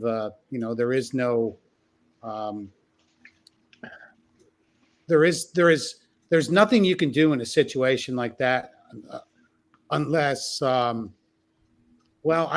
see there was only one way to resolve it, and that's the way it was resolved. I think it was the best way. And to me, it was kind of, it was kind of sad that had to happen, but having a zero tolerance policy, I think is really good. I think that's important. Yeah, man. Yeah, we incrementally, holding someone accountable, an attendee in this case, a VIP attendee too, which was interesting. That was surprising when I dug into the information later. But we held him accountable incrementally, and at every step, it was me and Tony and some other guys that kept calm, and nothing bad happened at the end. Other than the dude getting removed by the cops, big whoop. That's his problem, not ours. But yeah, it's being calm. It's good with women too. I don't just apply it with holding people accountable. I guess a woman you can hold them accountable this way too, but that the calmness, man, goes super far in life. I know Dr. Robert Glover, speaker that me and Tony know from 21, he's big on that too. Like, every email I get from him, it's like talks about calm. It's his signature is calm. So, I actually met Robert Glover here in Seattle. Nice. Several years cool back stuff. when he first came out with his No More Mr. Nice. No, what was it? What was a nice guy? What's the name of his book? No More Mr. Nice Guys. Very good book too. Yeah. It was a good book. I think he still lives. He lives on the east side, east of Seattle. He lives in Mexico these days, actually. Oh, does he live in Mexico now? Okay. Yeah, he used to have a men's group, a local men's group here. But I was wondering, like, Anthony, like, because you have like an online presence, like, one of the, because of the internet age, like, the expression, the internet never forgets. So I was just wondering, like, what do you do? Because, like, the whole Kyle Rittenhouse thing is going on right now, the trial and everything. Like, God forbid you were ever in a situation, you said, you carry. If anything goes on, if anything ever happened, motherfuckers are going to be, quote mining everything you've ever said, looking for that. Yeah. No, seriously, right? I mean, no, I'm not fucking around. Like, do you kind of worry about shit like that sometimes? I was just. I don't worry about it. Yeah, it's a good question. Like, I think about it sometimes. It occurs to me that everything I've ever said is stored on the internet somewhere, even if you delete it in 99% of cases. I'm not too worried about it. Like, my plan is to just, like, almost basically steal the strategy of our enemies. So just double down like SJWs do. What do they do when they have to fight, or they get in some sort of debacle? They double down, right? In my case, I would probably just double down on the things that I say anyway. And I would strategically pivot to like the most intense things and then double those up. And I think part of my strategy is just to confuse people sometimes, just drive them nuts, make them really mad. It's very effective. When people get disoriented, they lose their calm. Like we're talking about being calm, right? It's powerful to deal with the situation, to hold people accountable. The opposite's true too. You can weaken people by confusing them, making them angry, getting them very emotional. This is what women do, right? But that doesn't make it a bad strategy. Women do it because it's effective. That's how they fucking control men. And if you're fighting like a public, PR battle, that can be an effective strategy too. And I'll have no problem doing that if I need to. If something like that happens, God forbid. I also have like it's not legally self-defense insurance, but it functions kind of like that. So there are things like the NRA policy thing you got that? Is that the one? It's not NRA. It's another one. I forget the exact name of it. I can look it up. But there's different competitors. Yeah, there's a couple of these law things. Yeah, mine's like that. There's another one. The USCCA? Yeah, that one. Yeah, or Firearms Policy Coalition. Yeah, they range from like $100 a year to like $300 a year, depending on what you want to get. Mine covers like $500,000 for like civil lawsuits and then criminal stuff and bond. Like it's really useful if something ever happens. Nice. Most likely nothing ever will, but I have that too. But as far as PR stuff, I mean, here's my thing. I've made my brand like so intense and so fiery that they would have a lot to dig up, and I think it would overwhelm someone who was really after me. Because like, where do you start and where do you end with my tweets and everything I've ever said on video? Like, there's an endless trove of just like this wild stuff that I believe in, but I also tend to hyperbolize it and make it really triggering to people. I mean, you could, even with Make Women Great Again, now you have Make Women Cook Again, Make Women Virgins Again, Make Women Fertile Again, Make Women Breed Again. These are all pictures of hats that I've actually made. Like, we have teddy bears, we got little piggies and shit. I mean, it's like in my mind, I've set up, like, if they come after me personally, even more than they did with Make Women Great Again, that'd be the best thing ever. Because it's like this big fucking it's free advertising for all that merch, bro. but it's a trap too, right? It's a minefield. Like, the minute they start fucking with me, it's gonna be the biggest shit show on the news ever if they ever try to do that. Because it's just one fucking trigger bomb after another, right? The feminist pig, Make Women Great Again, Make Women Virgins Again. Oh, let's look at anything's history. Oh, he married a hooker. Oh, what the fuck's going on there, right? Like, the Manosphere, fucking Red Pill, Red Man Group. Like, it's an endless. My online presence is this endless treasure trove of like mines for these people to step on and blow themselves up. So they can, if that ever happens, go. That's good. Like, I'm not worried about it for the most part. Like, I'm not invincible, obviously. So I got Tony. Tony will watch my back. That's right. Yeah. Also, you live in Florida, which helps a lot too. Yeah, exactly. I mean, I don't think anybody really wants to get in a confrontation like that. If anything comes very volatile, I think the best situation you can do is if you can calm the situation and move past it. But there's a lot of times that you can't. Hopefully nobody on this panel or anybody that we know will have to go through that, because I think it would be traumatic to anybody. And I'm sure, any police officer, if you ever had to take a life, no matter what the situation is, it can't be the easiest thing in the world. I don't care who you are, but it might be necessary. So, but the whole, you'd never say it to my face thing, that's a big thing online, even on panels like this. Like right now, if anybody can reach out to Solo TV, I would love to have them come on and talk with Caduceus. I think. Let's chat, Solo. Yeah, bring on Solo right now. Let's handle it. I don't know what we would talk about. Fair warning with him though. He, as soon as you say a certain thing, he goes off like a firecracker. Oh, that'd be fun. I'd love it. Yeah, that would be kind of fun. And that's all right. I'd just be silent. I'd let him go. I'd let him explode. We got like 10 people that knows how to find him. So I really don't. don't just hit him with the clip. You're supposed to be alpha, man. Everybody spamming this dude. Tell him to get over here. Yeah. Well, I you wouldn't know, be surprised if he was watching. Sorry about that. his interaction with Caduceus was the premise for this show, and that's he had emailed. I thought about this all week. Again, you wouldn't say it to my face. I think about, have I ever said that? And I think the only time I've ever said that was to, I think, the Rosebud, and I did invite him to come to 21 and, say it to my face. So, Well, Tony, that's the thing with 21 is everything's in your face at the events. yeah, I was telling the guys earlier, like, we don't do Zoom calls and all this bullshit because not that they're bad, but they're vastly different from a physical conference because it's everybody's in your face. But when you speak on that stage or you're interviewing somebody or whatever, it's like, Tony, you got to see it firsthand. It's way different, man, when it's face to face. Because you're liable for everything that comes out of your mouth, and you can get a fist thrown at you like that. So I love it. And when you're at a conference, it's like a big party too. You know what? Yeah, it's super positive. Go ahead. Sorry about that, Anthony. No, I'll shut up. No, go ahead. No, I was gonna say, like a comment for you. Like I noticed that, not mentioning Rolo and them, these guys have a lot of fire online. But when I saw them on Fresh and Fit's podcast, we discussed this on MD's channel a while back. I said, like him and Aaron and a lot of those guys are like little lambs around the women. Like they're not even like as animated as they are when they're on their panels. Do you agree with that, Anthony?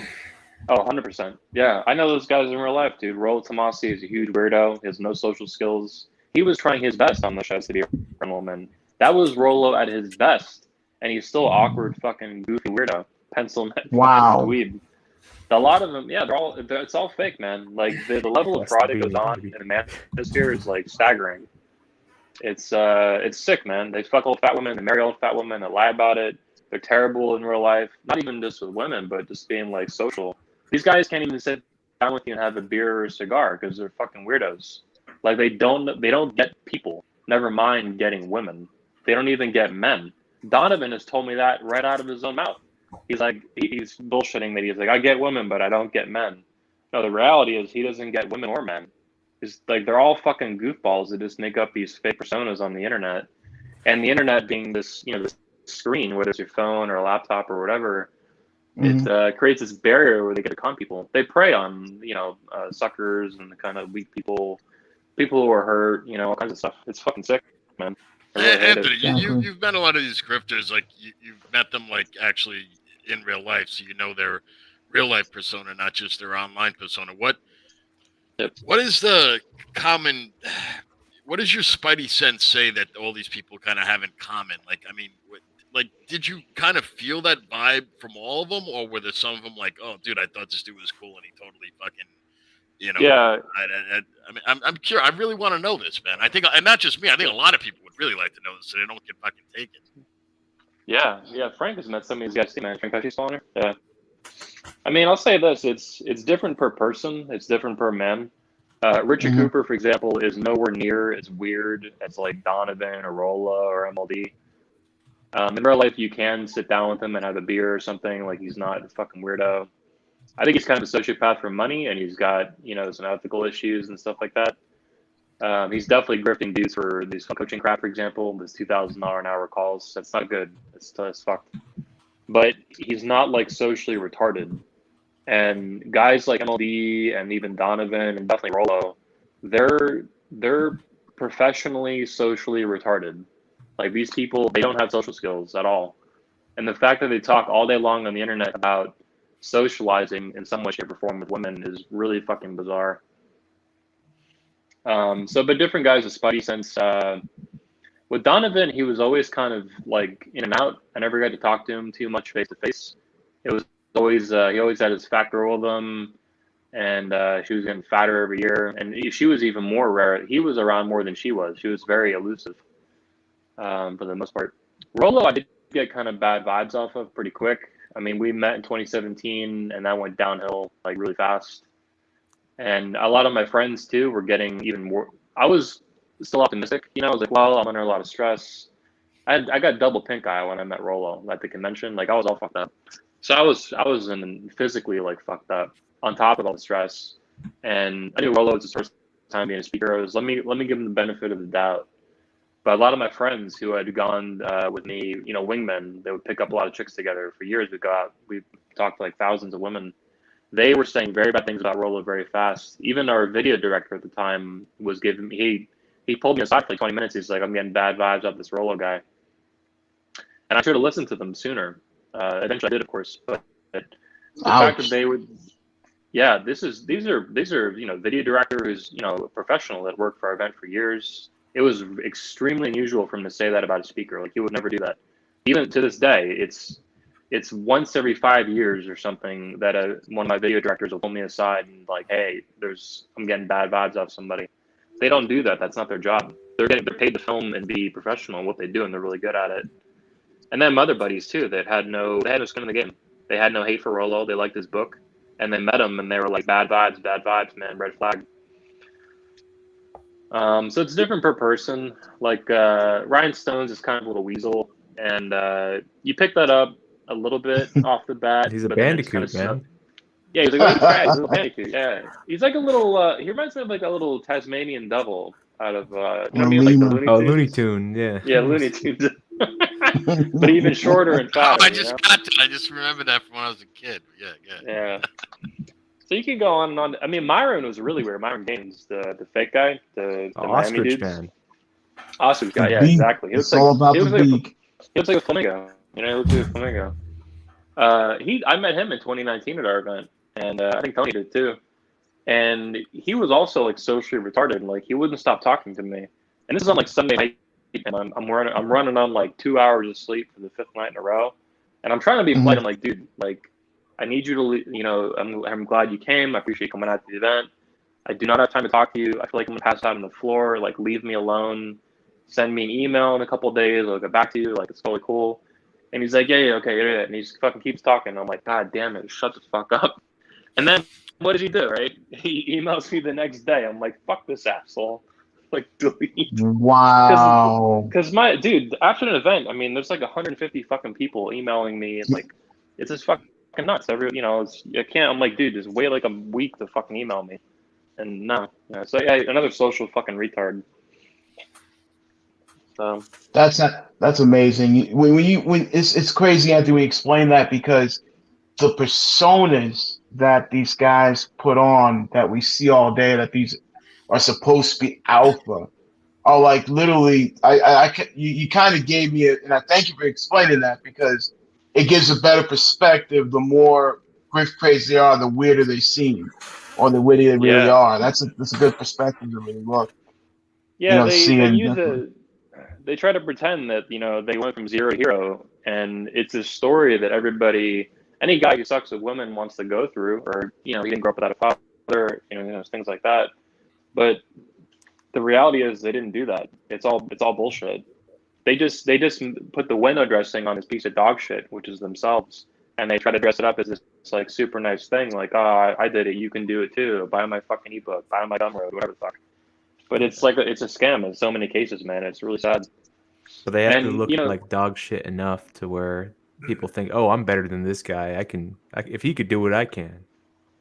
Yeah, too. You know, they want to relate to people like that, but it's just really. But a lot of those guys are legit too. You know, in my 2 experiences at 21, I spent time with Elliot Hulse, great dude. I mean, I spent a lot of time with Elliot. Tanner Guzzi, great dude. Had good time with Goldman. That guy was cool. He was what he said he was. He did what he was going to do. Ivan Throne. I mean, you got your bad apples, but man, I met some great people there. I recommend, you know, I know the Manosphere is going through a lot of things right now, but you know, 21 puts together an excellent. Yeah, exactly. Growing pains.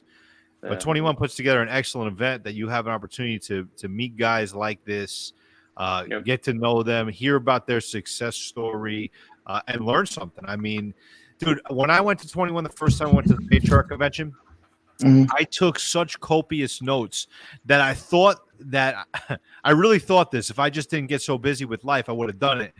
To literally transcribe all these notes and send it to Anthony and say, here you go, brother. Here's all the notes that I took at the event. If you'd like to use this or publish it or whatever you want to do with it, then that's how much I learned at that first event. And So you got your bad apples, no doubt about it, but you got some good people out there too. And I look at like Anthony and Tony, guys in this space here. They're like talent agents. You know what I mean? They're out there finding, good talent, things that need to be heard, topics that are important, people that are putting out a good message, and giving you an opportunity to come together around that in a non-virtual capacity. Although 21 Studios is an excellent production company with virtual capability, but there's something different about going to a conference and spending 3 or 4 days with people, going through an experience together. I mean, I still talk to a bunch of people from the conferences just regularly. They're friends. You know what I mean? That's awesome. So, fuck yeah. Dude. You're a role model for an attendee, Frank. Like 100%. That's exactly. Guys should take a shit ton of notes. They should make friends and really get into it. We had a guy in 2017 and I think 2018. Definitely 2017. He also took like a shit ton of notes, and he typed them all up like in his laptop. It was like fucking 20 pages of shit, and then we published it in a Facebook group that was going back then. Yeah, nice. Yeah, it was awesome. And no, that's super cool. Like if you did that, I would just send all the attendees. Is what I would do, particularly after an event because everybody went to the same event. So yeah, bad apples is a good way to put it. I mean, these guys are like snakes. They hide in the grass, and it's a lot of good people, a lot of good stuff. The internet's the same way with the manosphere, right? They hide these snakes hide among other great men. That's what I tried to do in the documentary earlier this year. Try to show these guys like these people are preying not only on you, but they're utilizing the reputations of other people to hide, to conceal themselves. They're not completely stupid. It's fun to call them stupid, dumb fucks and shit like that, but the reality is there's a strategy to this, and they hide behind the reputations and the good reputations of the good character of other men in this space, And even but not Anthony. But not only that, like they just by association, they end up like fair or unfair. They end up pulling other people down with them. You know what I mean? I mean, it's fucked up, but it's true. It is true. No, that's why I did. That's why I made the videos this year roasting Donovan, not only the documentary but other ones. We just have him talking shit on his own. We found a video recently where he admits to misleading his audience verbatim. He goes, I misled my audience because of this bullshit reason. I mean, it's insane. And then we have him on video talking about beating women and shit. That stuff's super dangerous. Like, that's not only number one, completely fucking wrong. Don't beat women. Hello? Mhm. Like, domestic violence goes both ways, of course, but definitely don't be beating women and don't be talking about it. But that's like nuclear radioactive for the manosphere. Like, if the fucking, the New York Post or whatever, the New York Times or some shit, if they spot that and they try to link that and no one has done anything to fight against that, we're fucked. And that's exactly. why I do that. That's my point. Is like you get caught in a photograph with someone like that, right, on stage. Yeah. Right? And this guy's talking about shit like I don't know what he said, but something he beats women, and you're in a photograph with your arm around them. Well, then what the fuck? Right or wrong, they're gonna say guilt by association.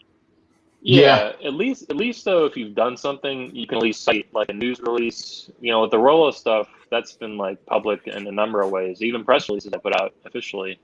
And for example, if Rolo's a sick fuck, and I think someday he might inspire like a mass shooter. Straight up, I'm not pulling punches. I'm not fucking around.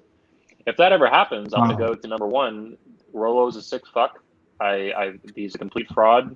He's fucked in the head, and I've exiled him from the manosphere. I did that officially years ago, and there's a press release. Here's a video for it. Fuck this loser. Throw him under the bus, because I already have thrown him under the bus. It's just like putting that shit in reverse, and like the zombies in a zombie movie. You fucking back that motherfucker up and you run him over again. Roll him over one time, make sure good measure. Oh yeah, make memes about fuck them, man. Like these people are scum, man, and they're dangerous time around for sure. And it's disappointing to me. I've talked to Tony about it a little bit, others, but not enough people in the manosphere push back against the frauds. And I feel sometimes like it's me and a couple of the guys, like MD and Tony and stuff, and that's about it. And there needs to be a culture of honor in the manosphere, and there's not. There needs to be a culture of honor and a culture of pushing back, being more combative with people who say really extreme shit that can get people in trouble. Beating women is an easy one, obviously. And so, Rolo doxing all these men and shit like that. Like, these people cross boundaries that you can't cross trying to lead a legitimate, serious movement about serious issues. And yeah, there's fucking scum, and it's on top of being frauds. So, I mean, I it's think a whole shit show. Yeah, a lot of it becomes it's about, somebody had sent me again. I don't watch Rollo, but somebody had sent me a clip to where he had said, how did he put it? Trying to think how he put it, that the fact that we, like, somebody can say anything against him, we're actually killing men. So if you disagree with him, you're the problem, not him. So I don't understand that way of thinking at all. Oh, it's totally fucked. That was Kevin Rowe Wilder, that YouTuber, I think is his name. He was fighting with Rollo about that. But yeah, that's totally crazy. I mean, if you disagree with me, you're killing people. Like that's a cult leader in action. I mean, that's just like textbook cult leader shit. Like, if you take away these people's Kool-Aid, they're gonna die. Like, no, man, it's just Kool-Aid, bro. It's just Kool-Aid. If you don't buy my course, you're killing men. Yeah, pretty much. I mean, that's pretty much. I mean, I can be a little outspoken at times. If in my community, you'll see my Dear Rollo letter, and I had to write that to him. I know he had made a response in one video about that he wouldn't debate somebody, and to me, I think he needs to do that. I think he needs to get out of his echo chamber, he's very comfortable in his echo chamber. I've seen him destroyed in any kind of debates, in quite a few debates, actually. But, he got destroyed in a workshop debate with me. I'm not kidding. That's what. He came into one of the workshops at Patriarch, and he opened up the workshop with, religion. Do we need religion in our society, or should we get rid of it altogether? And saying essentially that religion was the problem in America that brought us down this path. So I said, no, religion is not the problem. People have, departed from religion, and therefore they've departed from morality. And then we got into it a little bit, and then there was a Muslim dude in the class sitting next to me, and Rollo says, he says that religion has not stopped the divorce rate in our country. Religion has failed as a means to stop feminism and stop divorce from happening in the United States. And the Muslim dude goes, actually, sir, I'm from Pakistan, and we're a hyper-religious society, and we have less than a 1% divorce rate. And Rollo was just I want to hear the rest of this. Keep telling his story, man. Yeah, it was a few years ago, so I'm giving you the details. I remember them, but the Muslim dude basically was like, "You're wrong, Rollo, because I come from Pakistan, and in Pakistan, Islam rules the day, and religion is, divorce is totally looked down upon, especially for women. If women have to divorce, they're basically damaged goods. They have no future, no life ahead of them." He goes, and we have less than a 1% divorce rate in our country. So, Rollo, your theory that religion is not effective means to curbing, the collapse of the family and divorce in the United States is totally disproven. And that was it. Rollo was like, well, this wasn't a debate. It was a discussion.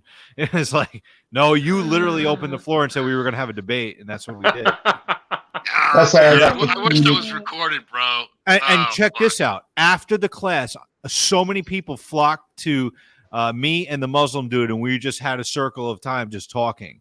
Like, nobody wanted to talk to the speaker anymore. It was crazy. It was crazy. Wow. I heard a little bit about this workshop, but I didn't hear this part. This is fucking great. I remember setting this up, this workshop. Yeah, the religion workshop. Rollo and Elliot did it.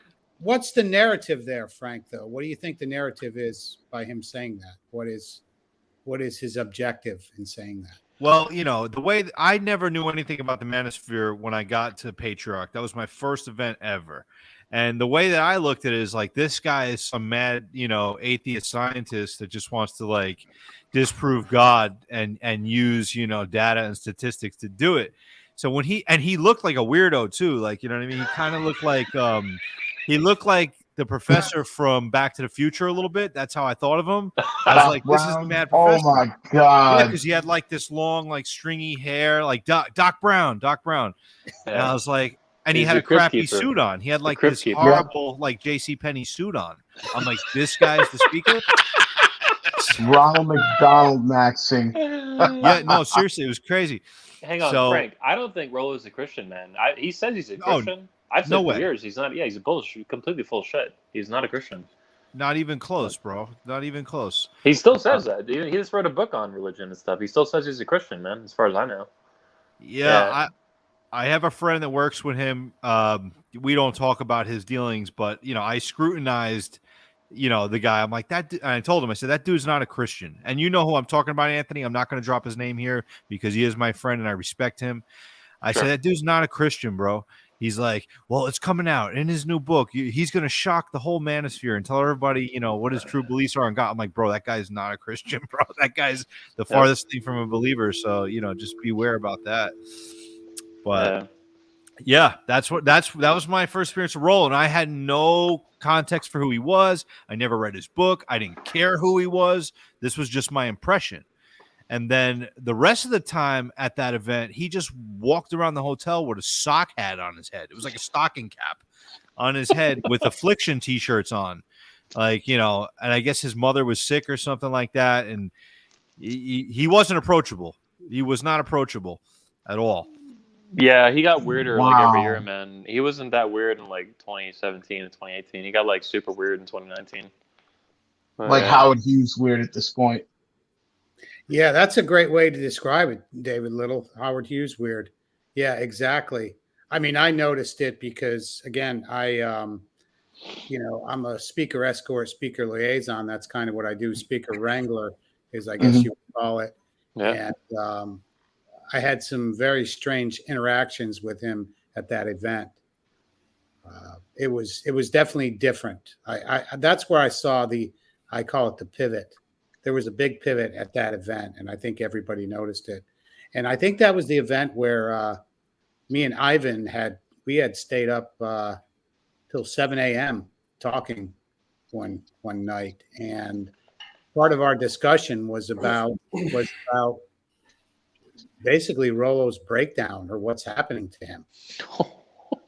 And that was a huge part of the discussion. I think Ivan had talked about it on the last stream, on one of the last streams he was on with me here. So we definitely, I looked at it as this is kind of the way I proposed it to Ivan that night, was that Rolo had, we'll say The Rational Male is a good book. I'm not going to take that from him. I think it's got a lot of filler in it. I think it could have been condensed. Yeah, no, I would say it. Sorry, Tony, I got to interrupt you on that. I thought that book was 90% filler. And another thing about it, I don't know, Anthony would probably know about this, but I used to read Royce. Anybody here old enough that used to read Royce? Yeah. Chateau Ortiz, or Anthony, I know you did, but everything, pretty much everything that Rolo did was you take Royce, cut the IQ in half, you totally remove the humor, you put in 90% filler. That's all the Rational Male book is. Yeah. Seriously. Well, it's a piece of fucking shit. That's why I recommend guys get this book. There's a link in the description. Check this book out. As far as I'm concerned, this book right here is better than The Rational Male. I think this is plain and simple. I don't agree with everything in The Rational Male. I don't agree in everything in the 48 Laws of Dating, but I think this is a good book. I think it's a good outline for men. I would definitely recommend this book. Again, anybody watching now, eventually I did talk to MD and here he was on it's been a while, but both these books, we're going to go over, I'll have him on sometime soon, as soon as I finish the Black Pill here. And we're going to go over these books. But yeah, anybody who's read The Rational Male, get this book. It's $10, cheap. Tony, so if you could remember to make a note, I'd like to talk to you offline about MD. Yes. Yeah. All right. Sure. But yeah, so check out 48 Laws of Dating. But yeah, as far as like the pivot point in Rolo, and again, this isn't a knock on Rolo stream, but he has, he's talked about me, talked shit about me, and that's fine. But everybody there did notice a big pivot in him, in that it was 2019, I believe it was Patriarch, if I'm correct, right, Frank? Yep. Yeah. So there was something that happened I know a little bit more of the background story, and I don't feel the need to talk about that too much. But it's it was to me it was a major, like I said, pivot point in the we'll say the presence of Rollo Tomasi. He was not the same guy that I met in 2018 by any means. Yeah. So I just want to add too that I think a lot of his work, particularly in the first book, is not only this guy's saying it's filler, okay, whatever. I think it's a lot of it's stolen. He calls it lifting, like this is the word he uses, lift, lift, lift. I think he lifted a lot of that content from Royce, from Roosh. He basically would see blog posts and Reddit posts and stuff. I've had guys on Reddit, moderators and stuff, from Red Pill and all this.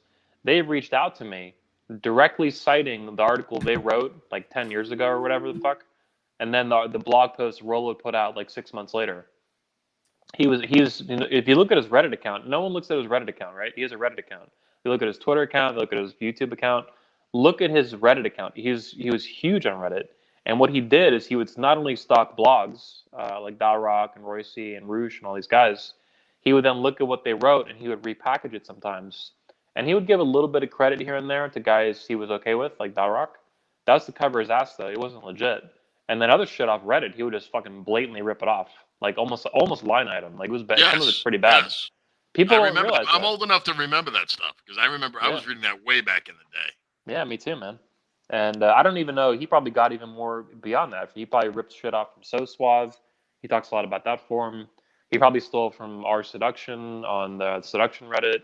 All kinds of forms of the manosphere. MASF was big back in the day. There's tons of them. He's a little parasite. He's a little fucking cockroach, and he goes around stealing shit from people and then putting it out. He used to anyway. He doesn't even blog anymore, but that's how he developed a lot of his stuff. Just taking other people's ideas and spinning it like 1%, and then claiming it's his own, or just kind of not addressing the issue. Is there credit due somewhere, or is there not? Well, if he doesn't say anything, people just assume that people just assume everything he writes is out of his own head, and a lot of it is not. It's just fucking ripped off people. He's a plagiarist, 100%. now somebody made a point here. I'm not sure what stream. I know it was one of mine, but there was a reason why he made his books look like a Bible. Because he's a fucking cult leader. That's interesting. Wow. Because he thinks he has the solution to everything. What's up? It's small print, Good, even. brother. Look at how small the print is. So, man, to me, Anthony brings up, son, all Rollo's doing is stealing, but look at who they roll out with. The whole rule zero is none but thieves. You got Cooper, who stole from Bill Burr. You know what I'm saying? You stole from a comedian. but yeah. But then again, he's a comedian himself. So, you know, if you go, you went to Harvard for a single mother's degree. So yeah, what was the quote from Bill? Yeah, man, I'm stealing that shit. I'm still telling you right now, I'm stealing that line. Hold the truth, man. Yo, hold the truth. I gotta hit you with this though. Speak of the devil, and he shall appear. That's for you, dude. I'm joking with you, man. What was the quote? Was it women wait at the finish line? Was that the quote? Yeah, I think that's women wait at the finish line to fuck winners. And I think that's the quote that came from Bill Burr, actually. Yeah. All wounds are your wounds. All wounds are your wounds, Tony. But I would say this, man, and respect to Tony. I would say the thing, out of for 21 since he's here, I would say this is what we need to do, man. You see, to me, Tony has a lot of certified guys where he's built a panel of he knows who's gonna come on. That's not a troll. It's not gonna be a rosebud. They'd be over emotional. To me, the only thing we need in the manosphere is more guys such as your channel. You got Tony, where you bring on certified guys and talk to them, because what's happening, I see with the Spear, is that we're devolving at a rate where there's so many guys where they're putting the image of guys in the year 2000s. We're in the 2010s where guys are professional streamers. Guys are the image of a successful man has completely changed, and that's why I say that we see that suffering in the manosphere where we're presenting too much of an outdated image of successful men. some guys literally don't see the light of day for like 30 days because they're streaming on their channel or Twitch. They're millionaires. They're doing this and that. The image of a successful man is completely changed. I mean, even you see 21 hosting all these conferences. I mean, most wouldn't think that's the image of a successful guy, a guy that just hosts conferences and let other men talk and build around them and share that level of communication. To me, I just think we need to share more of that image. And who better than Tony Bruno, who's basically, Tony's vetted a lot of guys. I mean, when I'm on this panel, I don't, besides that last panel with Rosebud, Tony had one of those days of our lives moments. Yeah. Said, Tony, you're white. And I saw Tony zoom into the screen. Legendary. That's great. Good point. Hold the truth, man. You're 100% right. We're living in a time where we have to update the image. It's important. I was thinking that sitting here tonight, what are the steps forward? We heard it tonight, growing pains in the manosphere, and that's a thing. But how do we move forward? It's also interesting that, to me, at least, it was a thought that occurred to me that all this, stuff started happening in the manosphere, people getting exposed, people trying to hurt each other in 2019. And what happened right after that? COVID-19. You know what I'm saying? Because you got to take out the men before you could take the household. You know what I mean? You're not walking through a door if you got a strong man inside the door. So, the West has done a great job of breaking down men so that they can break down the family and break down the society ultimately. Yeah. And, that's why war looms, man. That's why we're going to be at war with China and Russia in the near future. It's just is what it is. So it is really important to present a updated image, an effective image, to promote new people that are carrying out effective work, for the season that lies ahead. You talked about the 2000s, you talked about the 2010s. Well, now we're in the decade of 2020s. And for me, if it's me, because I'm concerned about the future of our country and our world, I want to promote an environment that rewards strong men, that rewards young men to want to become strong men, so that when things happen, when your community is under attack, when your country is under attack, you have a generation of men that are going to be able to or want to stand up and take on that fight. I mean, in China today, they've outlawed effeminate male behavior from what I can see, or at least the things that I can read and understand. Yeah. And they're promoting a culture of strong masculinity because that's how they're going to conquer. They're not going to conquer with boy bands, you know what I'm saying, and effeminate men. So, we have some good leaders in the space, Anthony being one of those guys, Tony being one of those guys. Everybody's doing their part. I think you make a really good point, Hold the Truth. And it's a conversation that if it's not already happened, it needs to happen. I mean, to me, you got, one thing I would want, man, because to me, one thing I would want to hear from Anthony is that story of, what was it like to struggle to host a conference like this in the midst of all the fire? I mean, you must have had some political people come at you, because sometimes, most people showcase when you up at the ladder, even you, Anthony, they don't showcase the bottom where Anthony had some calls from congressmen, threats here and there. Because when people see that dude, man, you're telling me a man can't host a conference where he just talks with fellow men and he was attacked. That's what I would like to hear from you, Anthony. How was it when you were hosting the 21 conference after that mainstream video got out? And, were you almost canceled for hosting the event? Oh, yeah. Yeah, in 2020, so I'll take it in two steps, man. I appreciate the question. So in 2020, it was more intense than 2021. I mean, this year's still been, pretty fucking wild. But 2020, it was, COVID just came out. It was crap. That was a big thing. I did have to move 2 events. We had Patriarch and 22Con in the spring. That was like the only time ever in 15 or 14 years at that point I'd actually reschedule and move the events by several months. It wasn't like a small move, So that was a big deal. And on top of that, you know, the mainstream media had come after us too. I didn't have congressmen call me or anything like that. That was cool, but I've met a lot of them since then, congressmen, senators, and shit at these conferences I go to. But no, they weren't like hitting me up or nothing like that. But a lot of the media was though. I mean, we had big. I had Vice News reach out to me a couple times, like Vox. All these documentary people. New York Post obviously reached out. New York Post did a story on it too. I didn't get back to them. I just kind of ignored it. I should have trusted them a little bit, but I didn't trust them at all. So I was like, I ain't even gonna fucking answer these people. Yeah. I turned down Fox News. They asked me to do an interview in Orlando. I turned it down, and then I accepted obviously Piers Morgan because I was basically waiting for a big TV opportunity, and I figured I'd rather have my first one be a big ass one. Like it was Piers Morgan was perfect. I was like, great. But no, they tried to cancel the event. I mean, we had to hide in 2020. We didn't even let the attendees know where the venue was until 4 days before the event.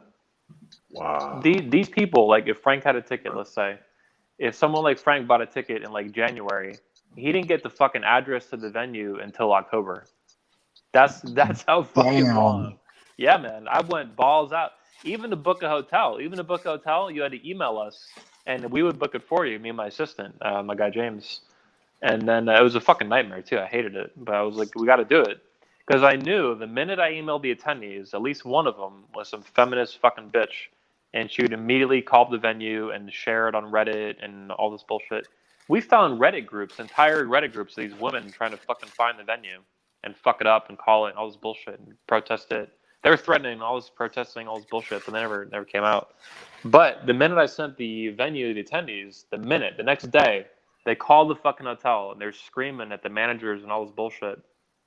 They were trying to cancel us like 3 days before the event. Because I knew they'd fucking do this. I knew there was like a 90% chance some stupid feminist bitch would get the venue and call it up and be some fucking asshole to these people. And they don't care. They don't want to deal with it though, right? So the GM actually ended up pulling me aside, and that was the first time I met him at that point. Usually you just meet the directors and the sales managers and stuff. You don't usually meet the GM of a hotel unless there's a problem. In this case, so he's like, he came and talked to me. And he was pretty clear. He's like, "Hey man, like we don't really care what you guys believe. It's fine. Just keep the logo of the hotel. The videos." I was like, "Yeah, no problem. It's easy." So we just keep. They're really cool about it, and they basically told these women, they kept calling them like, eat shit. Like we don't care because money talks, and this boy got money. This boy in a red hat. Damn man, sound like It was strategy too, though, because I knew that. I mean, they probably would have done that anyway, probably, but I don't know for sure. What if they got that call 3 months in advance or 4 months in advance? Maybe they would have canceled us, But when it's at the last minute and the money's in the bank, and everything's smooth, we got professionals there, photographers, we got cops and shit. They don't give a fuck. They love us, man. We're a professional event, 100%. We're way more professional than most events. That's what the funny thing is. We do all this controversial stuff. But, like Martin Luther King kind of thing, I wear my Sunday best. Everybody's fucking looking sharp. We got the fucking best video cameras, the best guys. We got cops. Everybody's fucking smooth. We got Tony and his buddy doing the fucking makeup and shit on people. Like, we go fucking balls out. It's like a TV studio, man, what we do.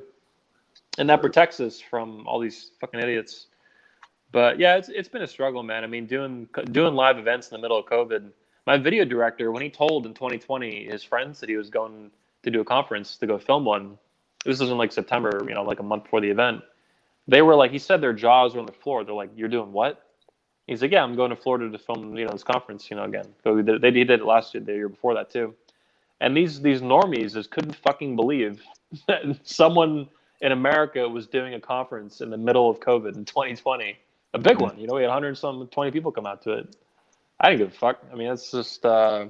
I just said to my attorney, I'm like, "Hey, what should we do for a waiver?" And he's like, "Hey, there's a COVID waiver, and does everybody sign it?" I'm like, "Okay."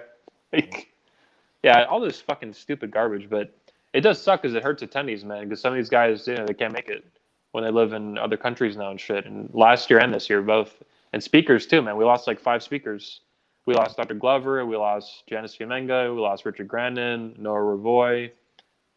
This year, I think one more on top of that or 2. But yeah, it was a fucking pain in the Steve Burley. We lost Steve Burley too. There was an attendee that actually from the UK that went to Mexico for 2 weeks and stayed there so he could come to the United States and attend the event. That's dedication. Wow. That's dedication. You ain't lying. But man, you hear how it sounds. It sounds, you could get a TED talk about telling people how young boys, if they want to eat Fruit Loops instead of cornflakes, you should help them change their their member down there. But you can't have a conversation of grown men that aren't criminals, that aren't dealing drugs, that just want to talk to other men and try to tell them to stay straight and narrow, man. We're in the age of they're segregating masculinity. Masculinity is the new segregated thing, man. You know what I'm saying? Oh man, you're masculine. We don't like your kind around here. I don't like how that looks or sounds, He's got a bass in his voice. Oh my God. Well, I think it was mentioned before. I think the president here himself mentioned. I just find it funny that you got guys that are in the mainstream like Crowder and Charlie Kirk, who will sit down and they will bitch and whine and moan and complain about this and that and this and that, and especially Charlie Kirk, who will sit down and debate the blue-haired freakazoids, but he won't sit down with the prez here. Oh no. Yeah, he almost kicked me out of his event, man. He didn't. Right. I met Charlie. I think it was my hat, the Virgin's hat, really triggered the shit out of him. He's just looking right at the hat, eyes not looking in your face while talking. No, Anthony. I don't want to make an enemy out of Charlie, but yeah, he's pretty beta, and he's nothing like if he builds conferences like me, But if I was running that shit they do, it would be 100 times more savage. He's soft, man. He's definitely like a puppet for other people who are funding him and shit. Me, I'm 100%, self-funded. The attendees, I do what the fuck I want, and nobody can tell me what to do. We're gonna go balls out, live free or die, man, with all this stuff. Thanks. Yo, Anthony, man, I got an idea for a new hat, man. You need to make bathrooms, segregated by sexes. Yes. Nothing is more confusing going to a Starbucks and you look at the back. This happened the other morning. I'm like, which one to go into? It was weird. Hey, it was very weird. How about we all just start going into the women's bathroom and just pissing all over the seats and shit? Let's start doing that might actually work. That probably might actually work. I identify as a female with a fire hose. That actually recently happened. They had a guy who was in the forget what town or city he was in. A guy was in the women's bathroom and he was changing or whatnot. He was walking around naked or whatnot, and they all got triggered because he's in there, because they passed the bathroom law. So he's like, we're in the same place. I guess it's the same sex, we can get changed wherever. So he literally did that, and they threw him out. And I don't know if he served jail time or something. I know he got in trouble legally for it, though. What the fuck? I gotta find the story. It's pretty cringe. I was like, wow, this is where we've come to this actually, point. In Seattle, that happened a while ago. One of the community centers, they have pools. The community. Yeah. Centers, and the guy, they said you can self-identify as. That's exactly the story. You actually got it, Frank. You actually are on the money. And he went in there and they called the cops, and the cops showed up and they said, well, there's nothing we can do. Their hands were tied, it's like, well, as long as he doesn't touch anybody or himself, But John, I got a question for you, man, and this might sound funny, but it's actually serious. If I identify as a polar bear, can I be allowed to go in the cage with them at the zoo? Yeah, in the fucking clown world that is Seattle, probably. Yeah. Speak your truth. Live your truth. See, the thing is, like Anthony, Tony, you guys live in Florida, man. So you don't get like the psychosis of like where I live. All due respect, you might see clips on the news, but you don't get how crazy it is here. I believe you. Like I hear you, man. I'm angry just watching little clips on the news, like really fucking angry.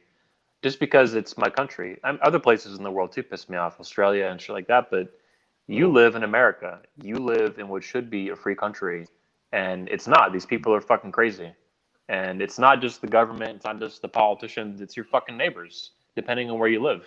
My neighbors are like Tony Bruno here. They don't. My whole state is filled with a lot of people like me and a lot of people like Tony. But where you live, it's filled with these fucking weirdos that are like soft communists, basically. And it's really fucking alarming because that shit eventually leads to losing your rights and then eventually losing your life. You go to a gulag or prison death camp or whatever. That's where all the shit goes, man. You know, long enough time span to snowball that, or it's a slippery slope where you break your neck, you know? Yeah, like people wonder why I use an avatar. It's like because this is where I live. You know, I got to make a living. I got things to worry about. You ain't Lived lying. here, you'd understand. Well, I mean, I guess some of you do, but it's that fucking crazy. I'm not. It's that bad. I mean, I can't have real conversations with people here. I mean, it's clown world, man. But John, Yeah, man, it's sad. John, do they give you because you know they're giving people I think a $500 bonus if you get the Conan 19. So do they give you a bonus if you want to have a sex change as a new employee? You know? I don't know, but I ain't taking it, man. No amount of money. You're gonna make me fucking chop off my Johnson, all right? Hey, sir, they're giving a $1,000 bonus if you just take away 2 balls. You know? Jesus. My jewels are Hell, worth dude. more than that. Military's paying for it right now. Oh, damn. Wow. Yep. Hey, what did Tony Montana say? You know, y'all never, you know, you can try to break me, I'll never lose, you know, you can break my balls, but I'll never break wasn't my word? Yep. Yeah. Oh, hey, There's 2 things I'll never break. My Oh, balls. yeah. Balls. You are on the money, Tony. You are on the money on that one. But yo, Anthony, man, you ever thought about? Because to me, you're doing the conventions. You ever thought about doing like some documentaries, man? You know what I mean? Something that allows you, you know, something that allows the brand and what you're spitting out to. Because you know, you got guys like Frank, in my opinion. You know, if they're living off grid and you know, documentary on the men that are still living a certain lifestyle or an all, you know, outside of this whole, you know, I mean, you piss standing up, you're the enemy. You know what I'm saying? Yeah, there's actually I know of a major project right now very much in line with that. I'm not doing it, but well, that's not entirely accurate. Anyway, there's something like that getting done right now. I can't say anything really more about it right now, but it's definitely happening, and it's a big deal. And it's going to make big waves, man, when it's all done. So stay tuned. I'll be promoting it. You'll see later on. Hey, man, I don't blame you, man. We're talking weeks or months?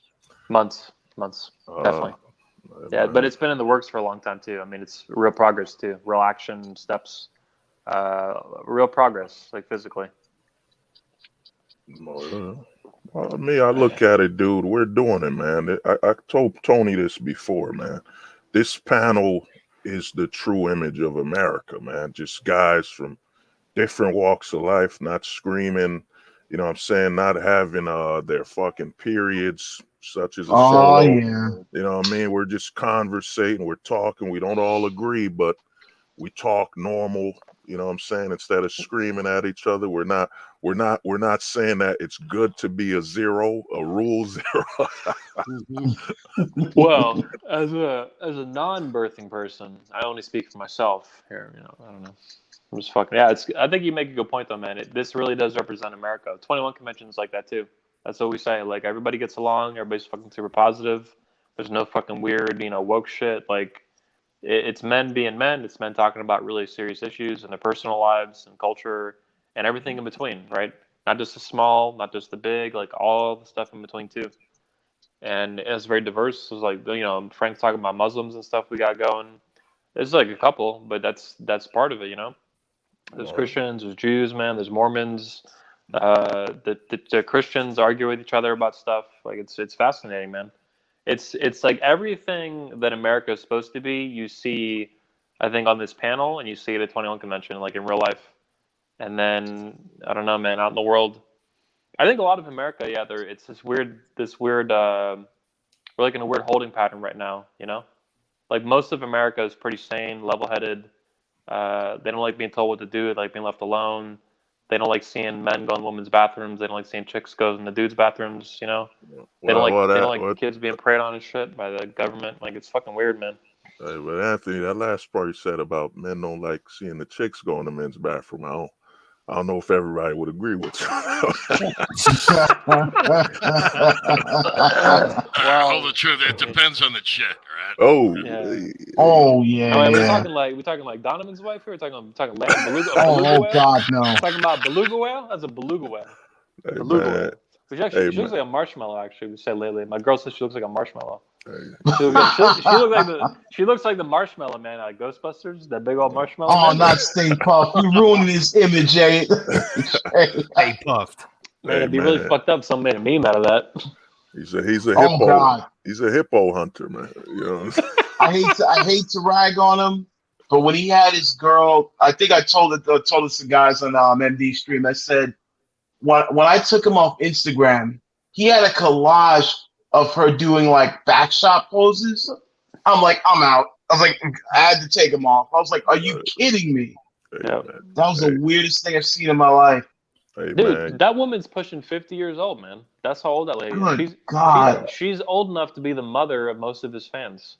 That's how fucking old she is. Hey, man. Wow. Donovan likes to be confused whether he's smelling his girl or the fish on the street. You know. Look, man. Listen, guys. Tony is 59 years old. Tony just Yeah. turned 59, right? Tony at 59 years old would not touch Donovan's wife just by her age. Pretty much. Wait, I don't know if that's accurate actually, but she's gross on top of that. So 100% now. Right. So, but anyway, yeah, Tony bangs younger women, and these losers fuck older women. You know. Hey, Tony, man. how many older women you fuck, Tony? I'm laughing. Zero. Tony's like, Literally is zero. 29 old? I don't know. Is that considered old to Tony? I don't know. Yeah. Hey, speaking of something about old, I think on our Hold the Truth, I don't know if you got a chance to check our little thingy. You got to pay homage to someone's birthday today. Leonardo DiCaprio turned 47, man. Oh yeah, Leonardo, man. Respect to the real. That's one of the last men. And another man is respect to Al Pacino, man. I didn't know Al Pacino was living that bachelor life this long, man. You know Well, nah, he's still on the hook, man. His wife apparently is a lot of bad stuff going on with that. Hey man, he still lives by the laws of heat, man. His wife better be careful, you know. Let it. But I would say, man, if you can't swim, it's good to have a big woman. You know, Tony, you let them know how much balance on the surface of water. You know how good of a floating device is. The bigger the woman is. You know? What's the rate? The inflation level. I know Donovan. The PSI. Donovan don't gotta worry about drowning. You know? Yeah, there's one thing I want to bring up too, since we happen to be talking about Donovan, was his post, and I made a response to it. It was his post about the attendance at 21 convention, and it was just blatant lie, is what it was, 100%. I think he put it on Instagram. Somebody had sent me a screen cap of it, and I posted it on my YouTube. It was on YouTube too. He posted as a still on YouTube. Yeah. Oh wow. Oh, the community thing. Yeah, right. Yeah, and I saw your reply, Tony. So that was very good. Yeah, I mean, it was 100% fabrication, just like I, told anybody that was that had any type of really wanted to know what an attendance was, to just go ahead and ask one of the speakers. Ask yourself. I mean, ask anybody from Coach Greg to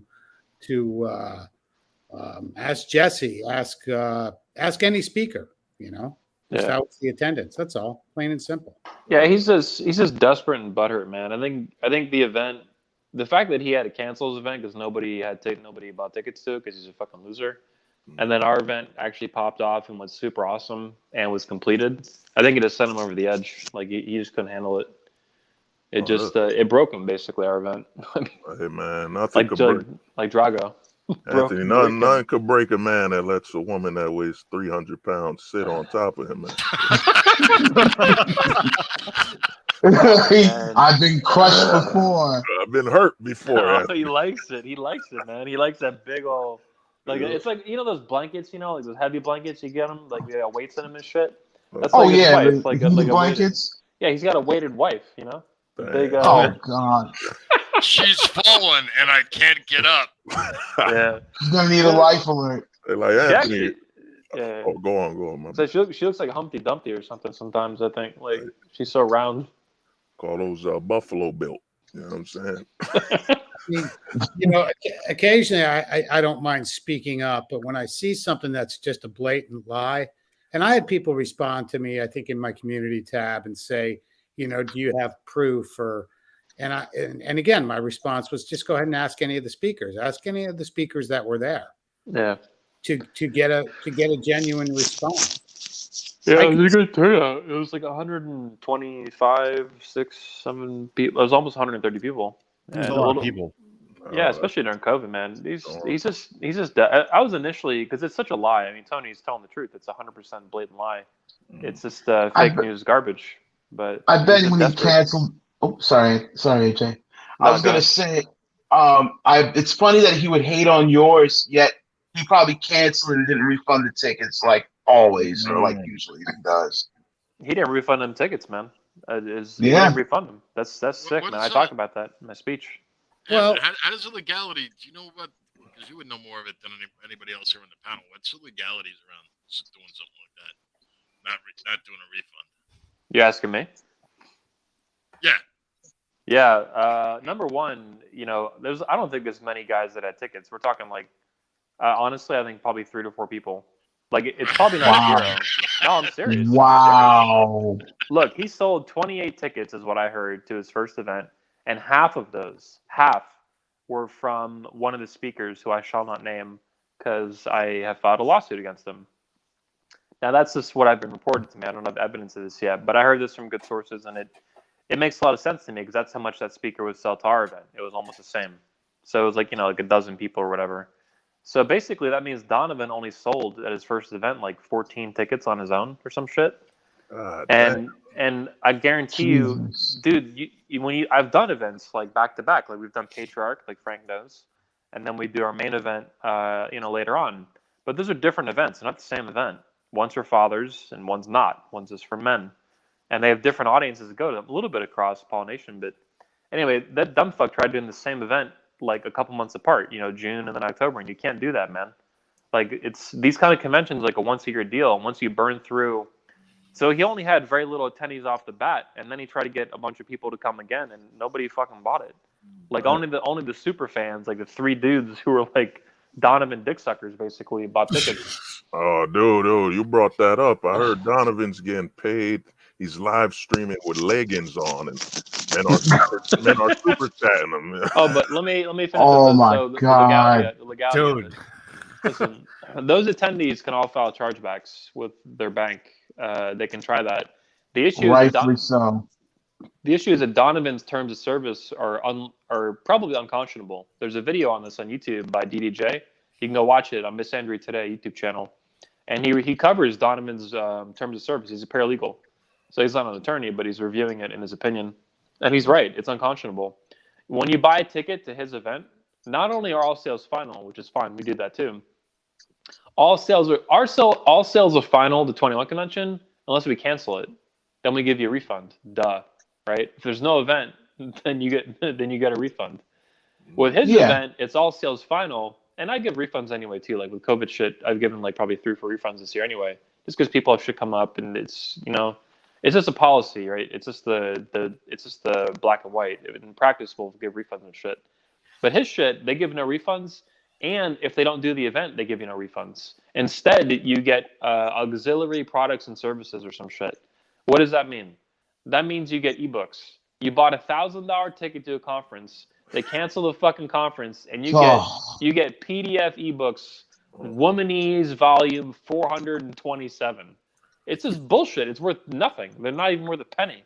It's just fucking. Things women don't really think. Yeah. Yeah, it's Donovan, sick. but It's sick, man. Anthony, man, how you gonna talk to a woman to skip the buffet line if you don't speak womanese? Yeah. Shane, look, Donovan likes his bacon. He likes his bacon extra thick and extra aged. That's what I know about Donovan. He likes that bacon old and fat. I think, real buttery. Anthony, I think you made a really good point. I think we talked about this in private that, and I don't mind bringing this up, but that if you have a venue and you planned an event, when you give that big deposit, you're not going to give that deposit. You have airfare for all the speakers. Yep. Okay. And that's not the airfare, and the arrangements aren't made a week before. They're made months in advance. Usually, yeah. So producing canceled airline tickets and a venue receipt would be the fact to say, okay, I did plan an event. There was no event planned. That's why Aaron Clary blocked me. Aaron Clary blocked me, and then he was bitching about me on his YouTube channel because I asked him and I added him on Twitter. It was real polite. I wasn't like rude. I wasn't bombastic, hyperbole, none of that. I was like, hey, does anybody have a canceled flight or hotel or anything to this event? And Aaron Clary got triggered and immediately blocked me just for asking that question because I know the truth. I'm speaking not as president of the Manosphere and nothing like that, right? Just as an event, I'm a professional event organizer. I'm pretty good at it, right? And I can tell you that anybody who does event organizing will tell you the same as I'm telling you, that there was no event set up. Not for October. There was no event. I think he canceled it probably a month or two beforehand. They knew it was not going to happen. The ticket sales weren't coming in. And him and his fat, ugly fucking wife, the Ninja Turtle, they cooked up a scheme to cancel it, with making up getting COVID and all this crap. He didn't get COVID. That was all fucking lie. There's no venue, this contract. They never signed it. No flights were purchased. No hotels were booked. No arrangements were made with video teams and photography, nothing. It was all a fucking scam. Right. He tried to do it. He tried. He talked all the shit. He promised vengeance on me, right? Vengeance on Anthony Johnson. Vengeance. Right. And it was all fucking smoke, and it's all bullshit, you know? He talks his shit, and he would never back it up, and he would never talk like that to me or anyone else. Tony, can you imagine Donovan talking shit to your face? You gotta be kidding me. This fat fucking mama's boy pussy? You gotta be kidding me. No, man. I grew up playing with fucking like alligators and fucking snakes and shit, dude. The people like Donovan, nah, man. But anyway, yeah, there was no anybody who actually runs events would tell you that there was no venue. There was no event set up, basically. It was just a fucking complete scam.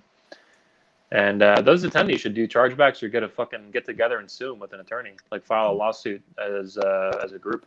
That's what I would do if I was them. Well, I mean, another thing you got to question is, man, how many of those purchasers weren't Donovan with an alternative account? You know what I'm saying? It's all a scam, you know what I mean? And to me, man, with Donovan, you know, at least he's got the best part of waking up is kissing a girl and tasting oil. You know? Yeah. Oh, he said cooking lard. Taste that grease off. I love how the Black Manosphere, they call her Sue Becky. I was like, what the fuck is Sue Becky? Yeah, I love it, man. She's actually a Florida woman, a big old nasty Florida woman, though, like a big old gator, like a big old nasty woman. And I would say, Anthony Johnson, you mentioned the name Aaron Clary, man. I read his books. I had to stop watching him because I began to get angry like him. Like I was starting to get that anger, those anger fits, like, and I'm like, why am I so angry? Yeah, I was actually friends with Aaron. I actually interviewed him on my channel. Yeah. I think he's a smart dude. I think he's got some decent Yeah, ideas. definitely. I just think he's a pussy. I mean, that's my opinion. He's all anger, but you're all smoke, no fun, no fire. Hey, Anthony, man, we're in the 2020s. A man could sit down peeing right now, man. You put some respect on Aaron Clary's name, man. Yeah. Fuck, dude. Well, I mean, in fairness to Aaron, like, he was never about like the dating thing. He always stuck to the economics and everything. But my challenge with Aaron was basically everything that he ever tells you is basically coffee table wisdom. There's really nothing in there that's really insightful. Yeah. I mean, he used to read my blog back in the day. He was pretending like he didn't even know me on YouTube, like 2 weeks ago, right? I'm like, this motherfucker was blogging about me by name and linking to my blog in like 2011, 2012. He put me in a top 20 list of top 20 unemployable manosphere bloggers. It was like me and Rolo were like in the top for dude, 100%. You can go look at his blog, Captain Capitalism, right? I'm like, this motherfucker was reading my personal blog, The Dream Lounge, 10 years ago. He sees me go through all this shit with Donovan and Rolo, right? And then he pretends like he don't even fucking know me. Get the fuck out. I mean, this is the level of fucking stupid kid bullshit. That's why I say he's a pussy, because he knows me, of course. He's just a pussy. He's too afraid. Me even tweeting at him scared him. He got scared. Wow. Dude. Anthony, hold on a second, dude. If you weighed 110 pounds soaking wet, you'd be scared too. Okay. I guess I'd be scared. I'd be scared for Donovan's wife to sit on my face because she'd break my neck. Hey man, buy Aaron Clary some of that spinach from Popeyes. You know. I don't think he was Aaron Clary ever a speaker at 21? No. So, okay.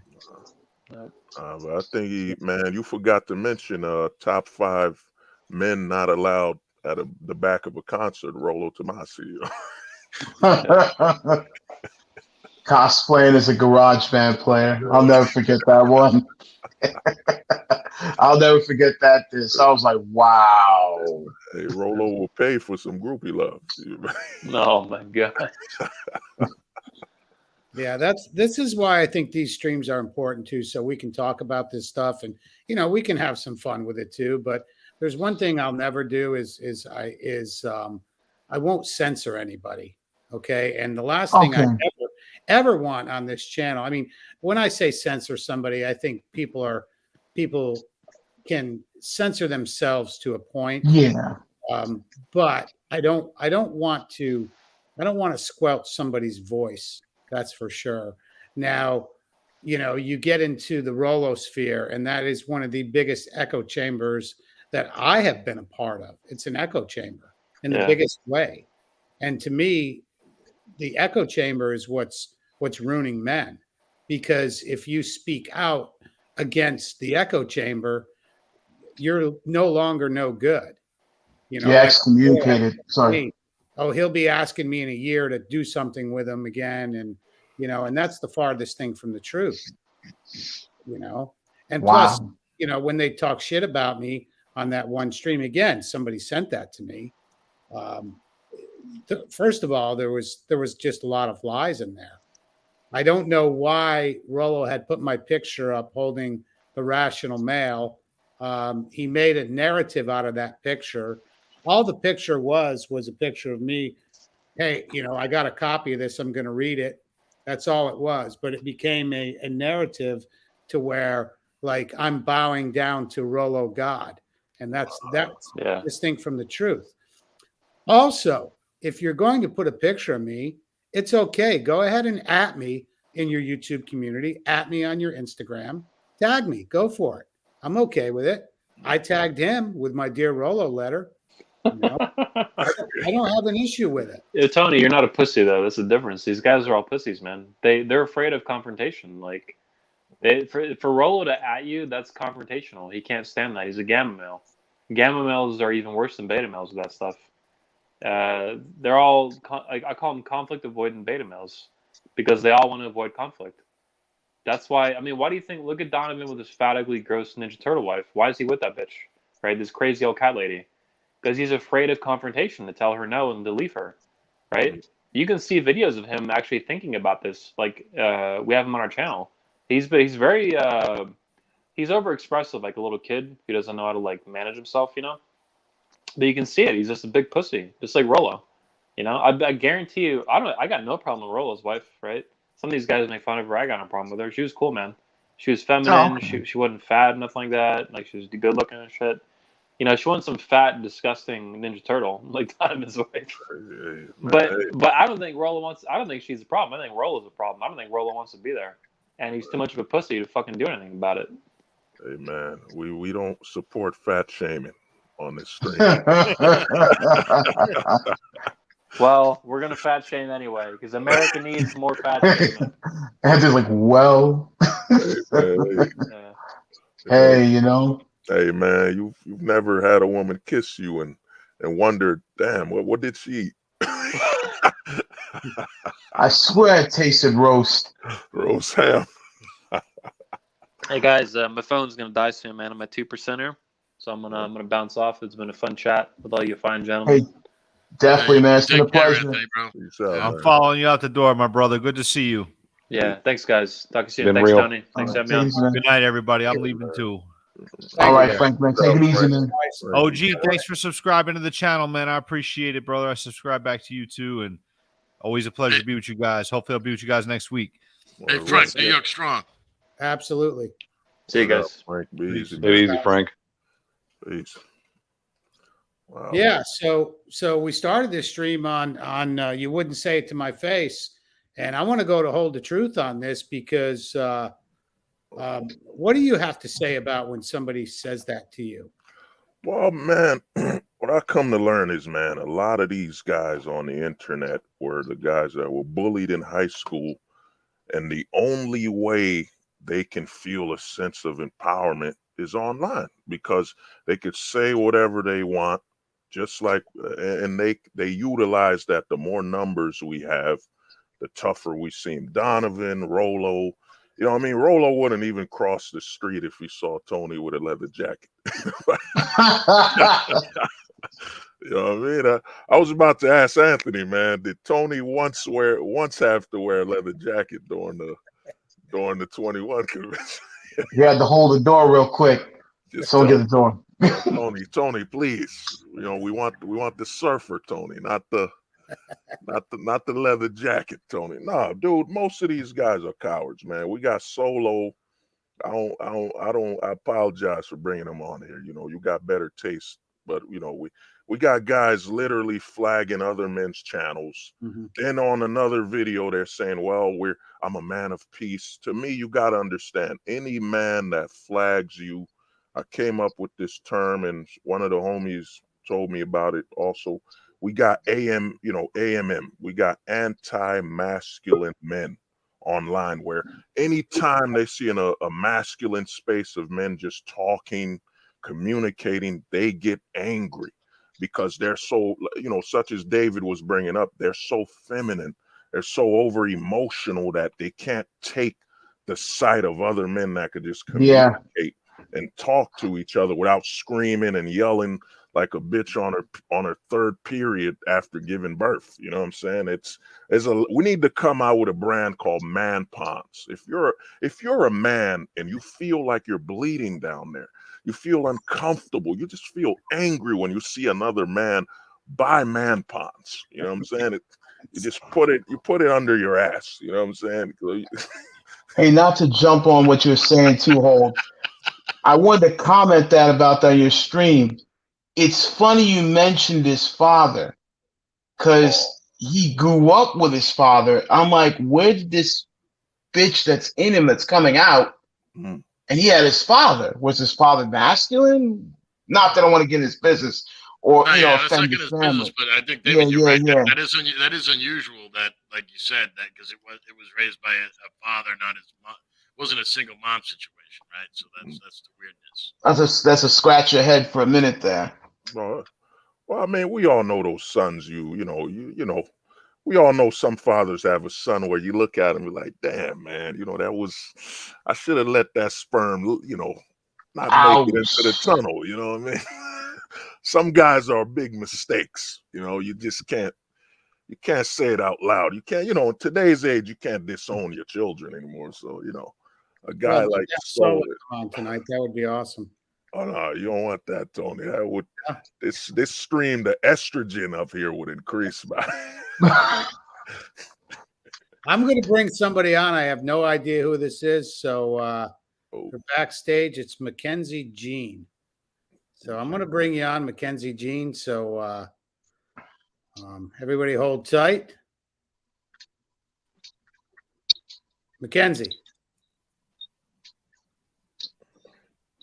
Oh, Mackenzie, what's good, man? I think I know that dude.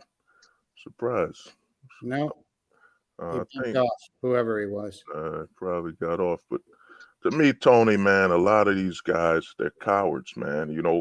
They were, pardon my description, I think they were the guys that were stuffed in a locker and were fingered before they closed the locker door in front of their face. And they've had questions their whole life, and they're just not comfortable around stronger, more dominant men because it makes them question, you know, should I have left the closet at home? I should have brought it outside with me, you know. Mhm. Nah, man, they're not gonna do nothing. That's why you see Rolo tagging you on photos. You know what I mean? And one thing I loved, and they got exposed how unalpha these men are is AMS and Solo. I don't mean to bring it up. You had a man threaten and curse out another man, and guess what he did? He flew the man. He met him in Atlanta for dinner. That's why I say a lot of these men screaming, "I'm an alpha male." They're only alpha in front of women, you know, and women are naturally weaker than men. If your proudest accomplishment is that a weak woman told you you're alpha, then you're not a man. You're weak. Because no man up here would say, yo, a woman gave me a compliment and said, I'm strong, I'm powerful. And me and you, we'd all be who? What guy told you that? What man ever told you were strong and tough? That's why most of the manosphere, we got a lot of guys that they just need to start wearing tampons. They need to stop standing when they piss. They need to sit down. You don't need to go to the woman's room and scare women, but you need to sit. Just try sitting down when you piss, you know, and you'll realize that, damn, I wasn't man enough. I wasn't masculine enough to stand. No wonder I've been so angry. Sit down, man. Just sit down when you piss, and trust me, you'll arrive where you belong. The bitch-made center of gravity. You know, that's when a man sits down and pisses. You know, a lot of these guys are struggling with that, Tony. You know, they just piss standing up, and why am I so offended and aggressive? You need to sit down. Just sit down when you piss, man. You know. You know. Yeah, I think we just have a lot of, I call them online heroes. I think what happens is too many men look to other men for solutions, when I think most of the time you need to look inside yourself. Yeah. And if you can't like have a conversation among men without feeling less, that's kind of your problem. Okay, it's not our problem. I think when a man reaches out to another man, that's really important, and we have to understand that. But when let's say somebody was to come on this stream that's not familiar with us, we would treat that guy with respect. If he had a question or wanted to pick our brain about something, we would have no issue at all talking with him. I think there's other corners that's not possible. And if you're not on the program 100%, you're no longer part of us. And that's what's happened to me in certain corners, because I'm not on their program and I didn't fall into the cult mentality. I can think for myself, that's not good. And that's part of the problem with society right now also, is that you have to fall into that cult mentality. You know, Tony, I liked what you said there. I think, you know, one thing I notice is most men, if there's something wrong with their lives, I think they are, you know, and speaking for myself too, like we kind of know what it is, but sometimes you need help, you know, and it's okay to, you know, reach out and ask for help to other, you know, men who have their shit together. You know what I mean? And I think generally speaking, that's better done with someone that you have a relationship with, and it's done within a context. You know, there's healthy boundaries, and it's you know, private for the most sake. You know what I mean? You know, you shouldn't be airing your weaknesses to the world, in my opinion. And maybe you guys disagree with me on that, but that's how I feel. That, you know, you're dealing with some shit, whatever it is. You know, hopefully you have another man, a friend in your life, and you can reach out to him and say, dude, I'm going through this rough shit. I need some help. You know, help me out, bro. The only problem I see is, again, is the internet heroes.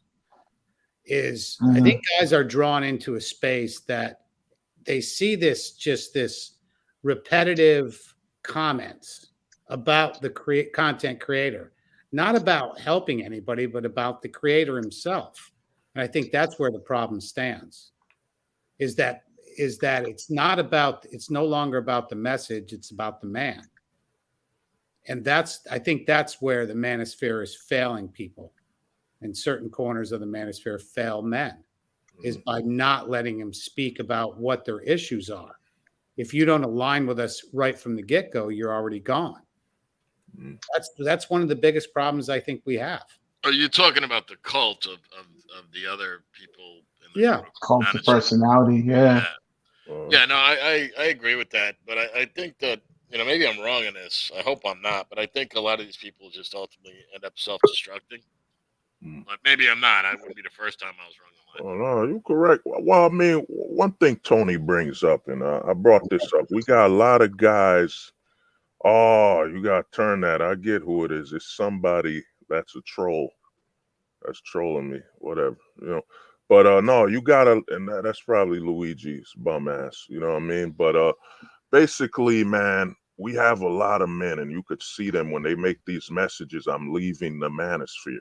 You can't leave the manosphere. What most men don't get is as soon as you access the internet and you speak as a man, and some questions arrive that you can only answer logically as a man, you're in the manosphere. You're in the manosphere by default for being a man. And a lot of what John's bringing up is there's a lot of men that they've been so feminized that they don't understand that sharing everything online is exposing yourself, making yourself weak. And another thing is it points out to how a lot of these kids have been raised in effeminized schools where your teacher will tell you, share this, share that, and you have no boundaries. Yeah, it's disgusting. You have no boundaries. Exactly. Right. Keep going. No, you got no boundaries, and a lot of these men online will join groups of men that prey on them to share everything. And you could see it with what happened with Rolo, how once you leave, now they use that information you shared to target you. All this information you've shared now has been weaponized. And a lot of men don't understand. Like, me and David speak offline. If son's serious, I'm not going to try to share anything. I'm not going to me, that's the red flag when a man tells you, come to my stream and let's air all your grievances. Why? Why would you want me to share things that could harm me or, be utilized against me, and it's just that a lot of these men, it's a sign that they haven't been raised around other men. They don't understand that manhood. And I said this when I spoke to a single mother. I said, you can't raise a man because you don't understand that you're coming from a passive aggressive section because you're a woman, you're weak. But that boy you're raising is a weapon. He's a living weapon. Just his body language could mean danger, and a lot of these guys, you could see they've been feminized to where they don't understand. You coming online saying, sometimes I feel like hurting people. Dude, you're a man. You know what you just said could get you locked up because you could hurt people. You know what I'm You're saying? capable. Yeah, you're capable. You're a man. By virtue of being a man, you are capable of this. Mm. And and that's a powerful point. Is like, the whole thing. I think, like in the manosphere, like all the truth. You were saying this better than I'm gonna, but like you can't just spill your guts to just anybody. You know what I mean? You gotta part about being a man is controlling your emotions. It doesn't mean you don't have them or express them, but you do so in a mature masculine way. I don't know if that makes any sense. Oh, that's 100%. Well, I mean, John, you bring up something we don't touch up on it. I think me, David, and a couple dudes, Tony spoke about it, is that you could clearly see with how a lot of men have been, overloaded with emotion. What we live in a society where emotion now has more power than logic. That's why you see men saying one of the weakest things I say in the manosphere we hear is that, why doesn't the world care about men? Why would strangers, and we're men here, why would we care what strangers care about us? We don't know them. You know what I'm saying? A man doesn't wake up and look, why doesn't my job care about me? No one cares. We men look towards, well, I'm going to work, man. Do I have work? Do I have the tools I need? I don't need my boss to pat me on the head and say, let me get on camera. good worker. Boss care about you. Dude, Dude, I no have man coworkers gives a that fuck about that, inspires man. me that want me to fail. Well, it's some creators believe that I'm just going to go after them if by me tearing them down and silencing them, it somehow makes me look better. It's almost a bully mentality, you know. And on the converse of it, some people say, oh well, this person called me out, and then they play the whole victim thing, and it's like, okay, what are we doing here? What are we actually doing here? I think Jay Neptune had, I even said it, and he had one of the best comments of the night right here, that most manosphere content is about women. This channel is not. It's more like poker night, and that's what I've said about Tony's channel, is that it's not about bitches ain't shit and she's doing this and she's doing that. It's about it's really about Tony's perspective, his takes on stuff, his topics, and about the panelists that come on. I believe a couple of people said this tonight about it's not really it's about, okay, what are we doing here? What else besides getting her to come home with you tonight is what being a man is all about. Is there more to it? Yeah. Oh, that's 100%, man. Well, to me, you bring that up, that's why I say, man, they're terrified. Like one thing Tony was bringing up, how it's an echo chamber. Usually feminized men are an echo chamber because they don't have the physicality to shape the world or affect it. So they all bond from a passive aggressive section. I mean, the weakest men come together through passive aggression. They'll all agree because they physically can't do nothing, because they're the reflection of the women in the society. That's why you got Rule Zero with a bunch of guys ready to attack or scream at other men through passive aggressive attacks, because physically they're not man enough to face the physical world. You know what I mean? They're all effeminized and they weaponize that passive aggressiveness, tagging you.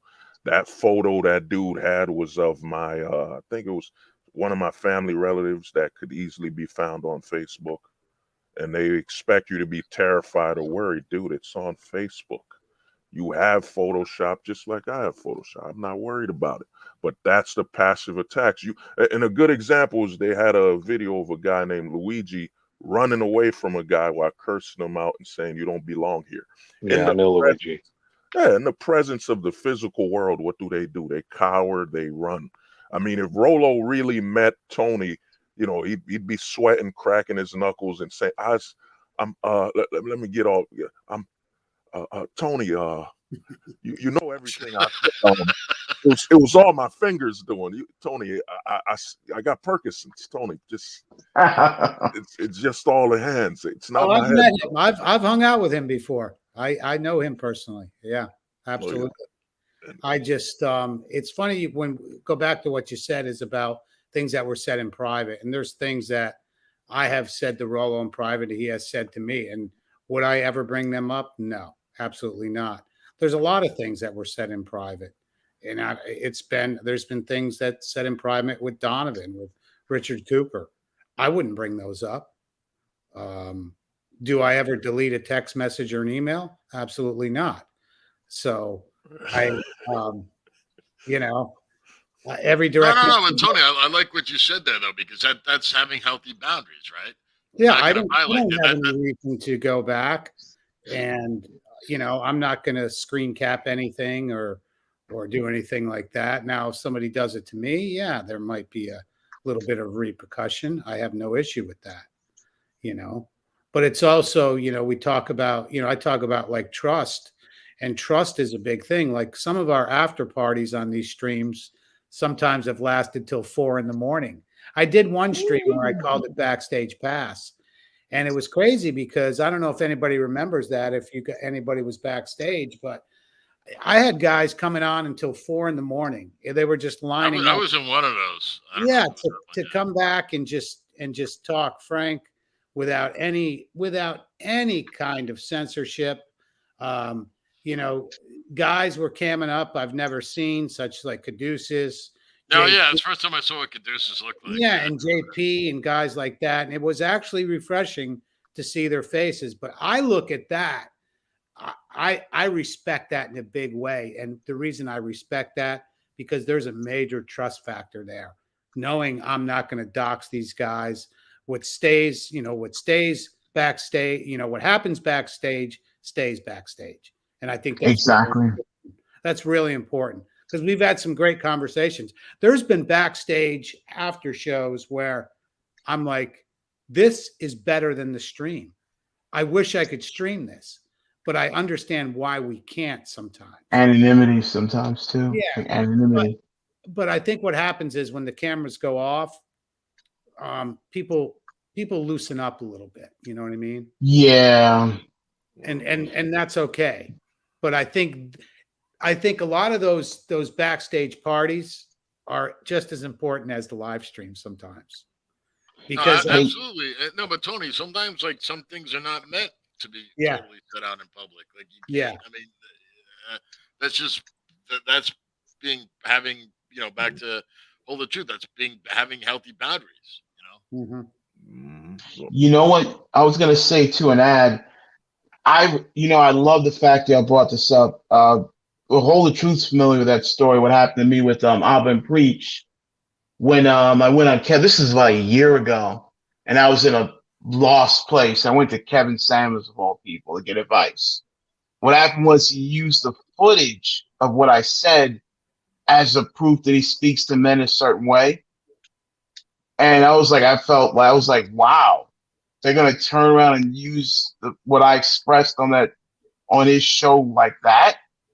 I had a huge like what you're talking about, anonymity. I had a huge lesson in that. That's why I had to learn, anonymity. Certain people you can't go to. It was a moment of weakness. I shouldn't have done that. That's one thing I really look back on that as well. Yeah. He was low. Yeah, go ahead. But it's all right, and that's the thing about, as a man, sometimes you can have a moment of weakness. But it's real important on who you express that moment of weakness to.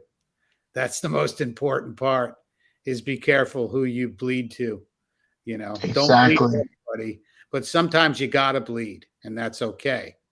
Yeah, but that's fucked up that happened to you, David. I'm serious. That's some fucked up shit. Dude, they weaponized it.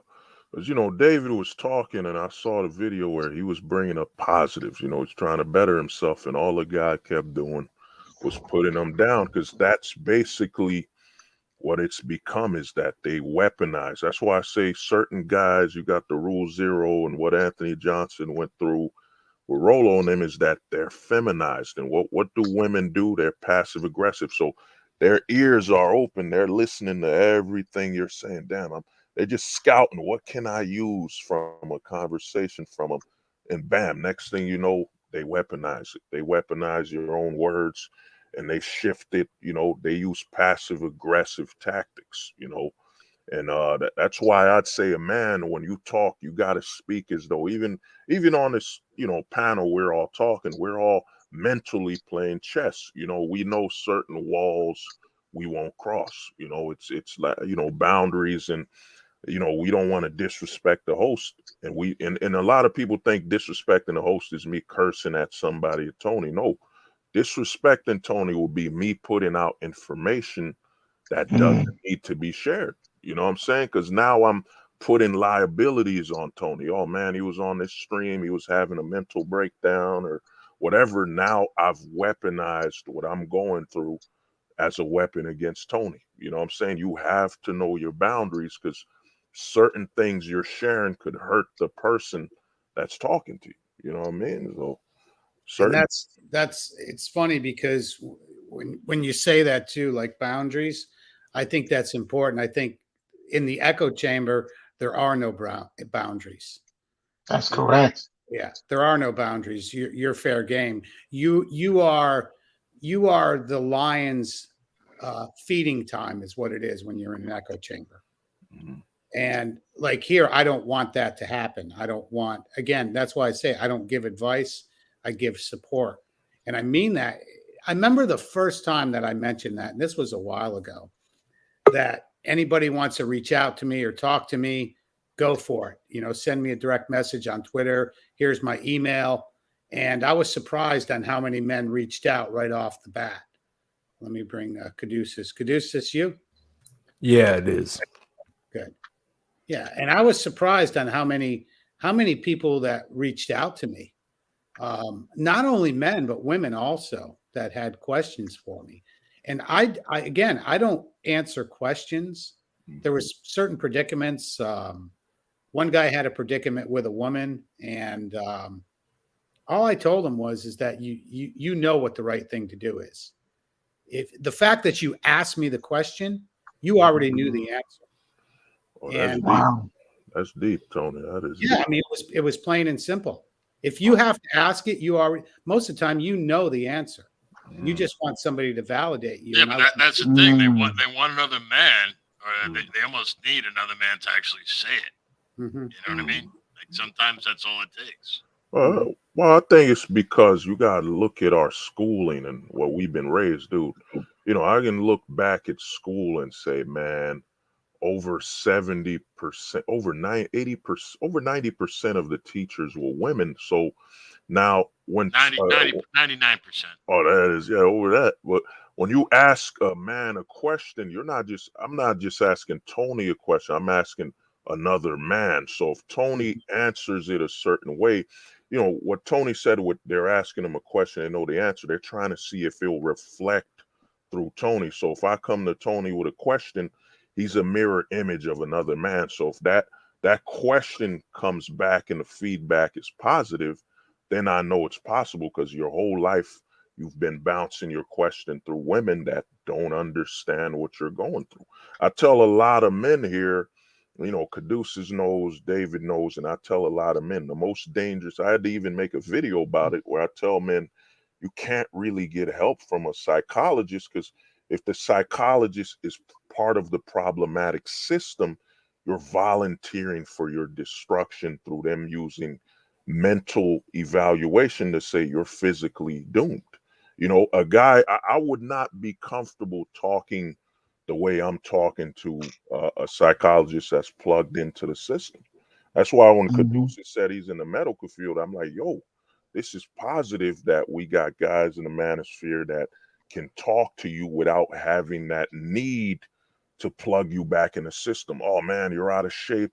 You could take this pill. Caduceus will instead say, dude, what are you eating? Let's what can you do through the long-term investments in yourself to get better? But if we reach out to someone that's in the system, because I tell a lot of men, we're not in the matrix. Men have been trained to volunteer to be a slave. The women are already slaves to the system, man. They can't do nothing. You know what I'm saying? That's why we say women are agents of the government. And if you're an agent of the government, that means you have no choice. This is your employment, and what men are being told to is you have to volunteer into the system. Our sexuality is being at risk. Everything that's put up front through a man is we need you to volunteer to be a slave, and up here, while we're talking amongst our fellow men that are, within reason and logic, no one here is telling me to volunteer to be a part of the system as a slave. So men are going through a lot, and they reach out to Tony, they listen to a lot of manosphere content because, dude, they've never had another man in their life tell them what to do or question what they're doing, because they were raised from day one, from kindergarten. It was always a woman telling them what to do. You know what I mean? Yeah, and actually, another thing that you said, hold the truth, even like you said, talked about psychologists. Tony, what was the name of the psychologist? He's a really smart guy that was on here last time I was on. What's his name? He was on here with Michael Foster, the other guy. He's a professional psychologist. He has a clinical practice in the whole bit. What's his name? I'm not sure who that is. Yeah.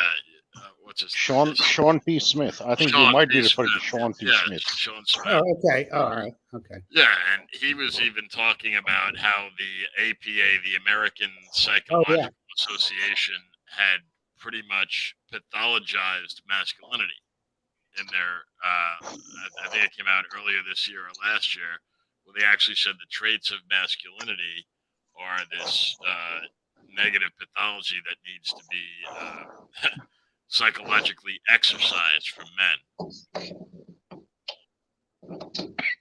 Oh, that's deep. You brought that up because, dude, the system don't want you. We're watching. What I tell men is we're free, but the it's so easy to become a slave these days, man. The system Yeah. doesn't want men because what happens when you have a neighborhood? You know, that's why I say guys such as Tony, David, older guys, and even myself, where you can tell how it was like to see a lot of men in the neighborhood, and you had less cops. The more fathers and parents and parents, not the new word of parents where it's just a single mom. I could play mom and dad too. No, you can't. You're the goddamn mother. That's it. But as you could see, the less men you have in a community doing, being fathers and so on, the more government programs we have. We have after school programs because there's no father at home. We have more cops to protect the neighborhood and walk around because there's no fathers around the neighborhood. Men provide such a balance of authority and law, unwritten laws between each other that what I'm saying? Because if me, Tony, and all of us here on this stream lived in the same neighborhood, we know instinctively, I mess with Tony's son, I'm gonna have to fight Tony. You know what I'm saying? Just like David will know if I mess with John Steele's family, I'm gonna have to deal with John Steele. So we instinctively know, there's some boundaries here that are set that won't be broken. We don't have to write a law or talk about it. We instinctively know it's his territory is his home, my territory is my home, and we just talk and have respect for each other. But the whole deal of the system we live in is they got to break that, because the less you have men in the community, the more government programs you can create. And that's what we're dealing with, man. Hey, Muhammad, welcome back. Hi. Well, yeah. I had to just attend to my son, and he demanded attention, so I had to attend to him, and then few things, and then I'm back. Yeah. So yeah. It's a sad state of affairs what hold the truth hostage is saying, and real pearls of wisdom, which is the reality. And if you go back and see, the ironic and the tragic thing is that this was clearly spelled out in the Moynihan's report back in 1960s, and the catastrophic effect of government handouts to the black community especially, and which promoted and resulted and accelerated fatherlessness in those communities. And yet here we are in a position which is far worse than what it was back then. And it is going to get worse, unfortunately. It is what it is. See, and I always say, whenever you eject religious moral code from any society, that society is bound to become spiral down in its own moral decadence. There is no other course of action that will happen. There's no other consequence except this is inevitable outcome. Yeah, well, and Karl Marx and Lenin and Stalin understood this very, very well and used it very, very effectively. Oh yeah, it's part of their manifesto. It's part of the Communist Manifesto. A lot of people don't know this. Yeah. Communism cannot function properly when society has a strong moral fiber based in religious values. That has been a constant since the inception of communism. Well, I mean, what Muhammad brought up is, notice one thing about religion is that religion, that's why I say the country's suffering from a lack of, we're losing, for example, America and most feminized countries are losing their culture and their tradition and their patriotism, because patriotism and culture is brought up by men. By having a father in the house, the father will tell the son, my father did this with me, so you're gonna do it. And eventually it spirals to the next generation. And what does that become? That becomes a tradition. And if more men do the same tradition over and over again, it becomes a national pastime or it Here's becomes here's patriotism. here's what I suggest to people. Imagine the culture, the cultural tradition and the moral code. Imagine it as a non-corporeal existence. It uses families and a culture to transmit itself from one generation to the next. So we, as human beings in family and society, we are nothing but a massive, colossal storage device for those cultural values and those traditions. That's the collective wisdom. That's how it transmits itself. And if you look at it, there are certain animals like the octopus, when they are hatched, the mama octopus actually dies. And every octopus which is hatched has to learn everything from scratch of how to survive, how to feed itself. Because unlike lions and wolves who pass on their own wisdom to the next generation through training them how to hunt, they don't have their mother around or any family around to actually teach those skills to them. And this is what we've become in our society. Each of us, every young person, is kind of an octopus, a new hatchling, trying to figure out everything on its own. And the culture and the world and the life is so complex. One lifetime is simply not enough to understand anything, let alone everything. And if you go back 70 years, you used to have an extended family. So I grew up with when I saw my grandparents dealing with each other. I saw my grandfather and grandmother dealing with my father and how he responded to them. Then I saw my father dealing with his brothers and his sisters. So do you see how much input I have imbibed without Yeah, no, even that's exactly. going to a That's probably class? even a more powerful point than you even realize it is. That is It, brilliant. That is so true. yeah, Everything it you is. just said. So you need three generations living in close proximity, not necessarily under the same roof, because that has got its own set of problems. You need to have three generations of a family living together in close proximity for my son to learn the nuances and the problems of life, because one human lifetime is not long enough to see the consequences of choices. So if my father was alive, his grandson, which is my son, would see him doing something having a consequences of him or on me or to himself. And that's how he and this is very powerful stuff. This is how kids learn language. This is how they learn values. And we don't do that because now we are all scattered all over the place. Oh yeah. Well, to me, one thing you brought up, man, and I've been saying this for years, is that what happens when you don't have an extended family is that that child grows up in a void. For example, we don't remember who we were until I'd say I remember who I was until 12 years old. 12. So that means your child from age, months to 12, you can't relate to them. And what happened is the grandparents would identify certain Yes. characteristics from your Yeah. children and be like, "Oh, look at him. He's running. He's angry just like his father." And that kid Absolutely. gets Absolutely. Yes. encouragement and validation to say, "Oh my God, I'm gonna grow up to be just like my father." So at a young age, they start identifying with you. But we Yep. grow up, what the way the government is designed is it wants to destroy that. Because when you have a child growing up in an extended family, there's so much filters against television, Yep. Yep. entertainment, laws Absolutely. and so on. And one thing he brought up, and it was brilliant, that octopus thing is that Yeah. octopus thing you brought up is what happens when you grow up in a single mother Yeah. household, is that there's no Yep. structure. So who's the structure now? It's about what the government will be about. And if you notice, the government structure we had in the 90s isn't the same as the one in the 2000s, the Yeah. 2010s. So these Yeah. children are now victims of this Yeah. ever changing, never This, yeah. traditional Yeah, political there's system. another factor. Well, There's another factor. The other factor is the daycares. See, here's the thing. My parents were extremely strict. I received more than my fair share of beating and admonishing and whatever. And from the Western standard, they would be called abusive parents. I am thankful and grateful to them they did it to me. If they did not do it, I would not be the man that I am today. I wouldn't be as satisfied and would not have sense of purpose. I have, because why?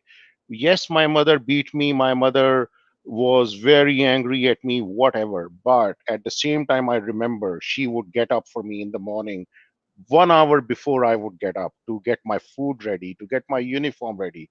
She would come to me, she would kiss me on my forehead to wake me up, get me out of the bed, get me ready, and send me to school. And when I was coming back, she was ready, standing at the door to receive me, food ready, give us, clothes, shower, have a siesta, and then that's it. So I remember being loved. And in this new generation in the West, kids do not, when they grow up, they do not remember being loved. They remember being dumped into daycare because mom and dad have to rush to their whatever their job is, because they have to find their meaning in life. So the kids are not the priority. And then what happens with that is these children never develop the bond with the parents. They never feel loved. And what happens, which means they can never develop long lasting relationships, long lasting friendships, because they simply do not know what true unconditional love is. Their own parents did not love them like that. Mhm. How else and who else would they trust them with that? Nobody. That's why the mental health problem are going up. because Suicides are going up. because throughout the generations, the parents have been sold the love of money, Yep. the love of possessions, the love of Yeah. you're going to be happy through this possession. Oh, Eat, geez, I would you man. say know, love of it's the old my favorite, it's the old carpenter they live, eat, sleep, obey, marry, reproduce, work, money is your god. We've been sold Yeah. this. I've spoken on the stream before about the same thing. Oh, well, women are working and okay, yeah, but right now women are seeing that they've been sold the same bullshit lie that men were sold 50 years ago. Go work a job, go get a career, go get, Mm. go reproduce, go work your butt off, go do this, go do that. Children But come last, but you know? guns, men were happy to do it. We were happy to do it, being the reason being there was a sense of purpose. We were doing it for our children, for our families, so that they are happy. This was our way of caring for them. I have to do something. If you leave me in the house and you put money in bank account and I don't have to work, I'll be clawing at the walls. I need to. I'm just a working person. I just can't stay idle, man. It will Right, drive but me nuts. through Now, does it make sense? throughout throughout Does it make throughout the generations, after just before the turn of the century, each Mm-hmm. each generation, Mm-hmm. the men came along and they said to the next generation, I'm going to do this and sacrifice myself so that you have a better life than I did, because Mm-hmm. my old man beat me. I had to work my butt off. I had to go get my own food. I had to help my old man do this, fill in the blank, the Dust Bowl, the Great Depression, the fill in the blank, whatever it was. I'm going to give you a better life than I have, so you don't have to, quote unquote, suffer as I did or your grandfather did. And the old saying of, hard men, what is it? Hard times make weak men, that kind of thing. And that's where we are. Yeah. The Good men cycle is create repeating. good men create good times. Good times Right, create weak men create bad times. right. Bad times create good men. And to speak Mhm. on what you said about the what was it, the no, not the Khrushchev thing, the Marxist thing, you Yeah, know the Communist all, Manifesto. yeah, right, of course, the Communist Manifesto. And I agree with that. But if you go back before then, the Hegel and the Hegelian dialect, the Hegelian dialect spoke of breaking down the generations. And then another man by the name of Gramsci, the Gramsci plan. And Gramsci spoke about incrementalism, about you take a little bit and then you get some pushback and you kind of back off and stay quiet, and then everything gets quiet, and then you make another push, and then you get it, you get an inch, you get a little bit at a time, you get some pushback. And Marx and Hitler and Mussolini and all these horrible leaders throughout the generations have learned from Hegel and Gramsci and Marx and Khrushchev, and here we are Salami today. slicing. Yeah, they're salami slicing our values. You know what I'm saying? Yes. To replace it with other stuff, which is Well, here's the thing, man, and to paraphrase what Uncle Gunn said, the women aren't being sold what we had. Men, we're designed for the physical world. The problem, what the women have been sold is sell their fertility to the corporations. And this is one of the problems we have in the manospheres when we equalize a man and a woman, where we're lying to ourselves. There's a difference between the genetic makeup and what they're doing. The corporations all want women to sacrifice their youth and fertility to the corporate. So now they're using the women as a way to attract the men that will work for them. And they've conditioned the women to believe that at your youth, you should be working as hard as you can. You know what I'm saying? For the corporation, you have to sacrifice your youth to the corporations, when in reality, and one thing I find very amusing is when women said I had to sacrifice this for my career, when in reality, if you translate it, I had to put the corporation above everything. When in reality, a woman could have a kid, then in her youth raise the kid and go back to work. It's just that they've been conditioned to place the corporation above. And another thing I'll say is this: that cliche of good times breed weak men, that's a lie. They want us men to condition ourselves that we deserve to suffer. We're at the moment where men aren't working the coal mines anymore. You're either in an office, you're in that was a terrible thing. The old coal mines, you had to crawl more than a mile on your fours before you could actually get to the coal front, and then you had to work in that position. And you had to carry a canary the whole time. Oh, yeah. You should read George Orwell's book, The Road to Vegan Pier. Yeah, I read Road all to of them. Vegan Pier. That's where the expression comes from, the canary in the coal mine. Yeah. Literally Carbon monoxide, because canary would. They used to literally, the canary would die, and that's how you knew time to get the fuck out of here, guys. The bird just Absolutely. died. That was the alarm bell. We need to get out of here. Hey, Truth, have you read any of Thomas Sowell's books? Oh, that's the thing with me, man. A Thomas lot Sowell, of it. the economist. Yes. Man, you have to read stuff, man. Truth, you need to read that because you're talking all the solid stuff, but when you read this guy's stuff, this will give you open a new dimension onto your brain. I promise you, man. I'm gonna save that. Yeah, because to me, what you're bringing up, man, it's just we're in a society where they've conditioned us to be. I think it was John or Uncle that brought up the money thing. What a lot of people don't get about money, when they condition you to place money above all, they place you to become an inanimate object. Money, exactly. You know what I mean? Yeah. Let me ask everybody here: can money talk? No. Can money walk? Money only has value and can only go wherever the person holding it decides it to be. And notice our whole lifestyle. Well, man, if I don't have the latest brand, the latest this, the highest selling car and this and that, I have no value. They've conditioned the majority of people to become an inanimate object, which is money. That's why we have it in the hood. Like in the neighborhood, David, anybody who grew up in the hood will understand what I'm bringing up here is that in the hood, a lot of people die and they say, man, his life was worth something. But I'm like, wait a minute, don't lie. No, his life was never worth anything, because this person, when they were alive, David, they would always remind you, I got this $200 shirt. I got these $3,000 pairs of shoes and this and that.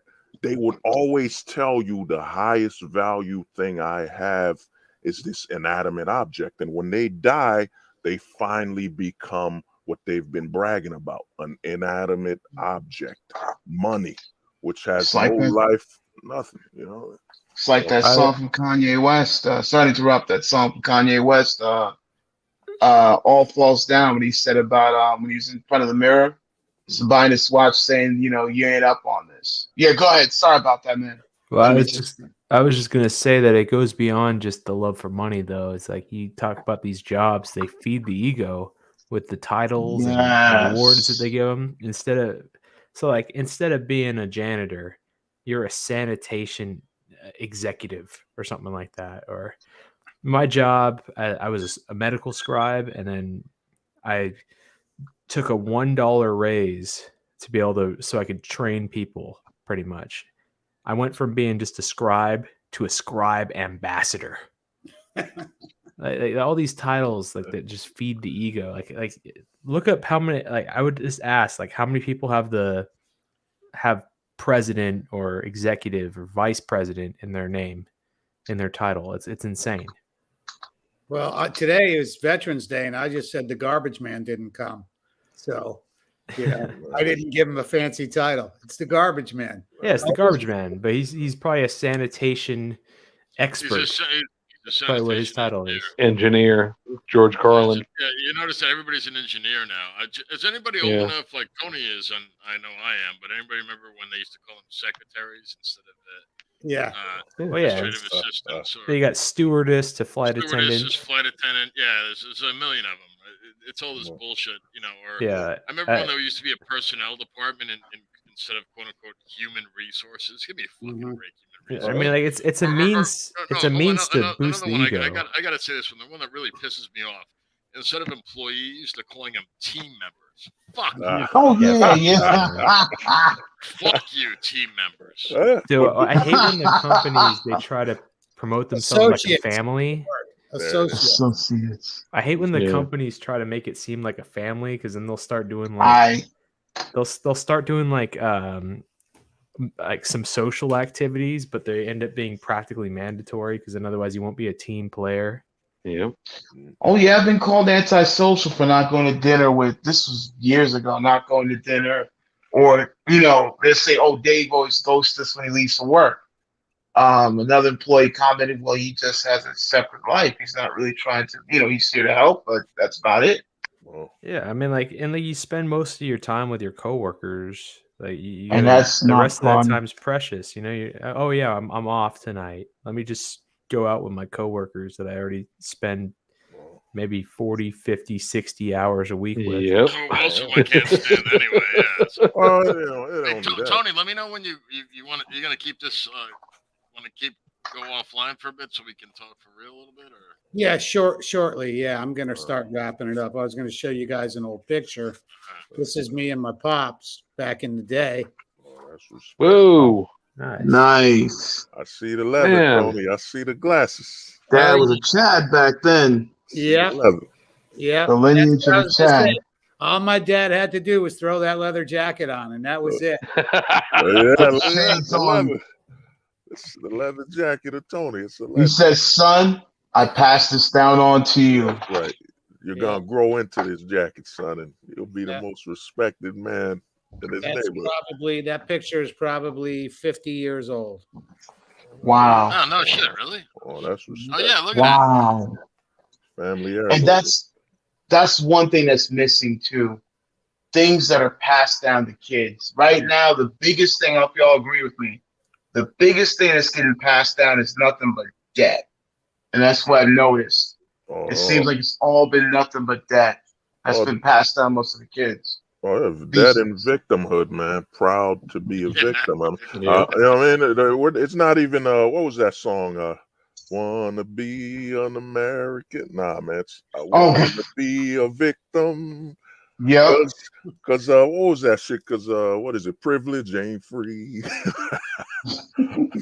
No, that's another thing. Like, I'll never be able to relate to people younger than me now, because when I was growing up, the last thing you wanted to be identified as was a fucking victim, because that just meant that everybody else would be outside.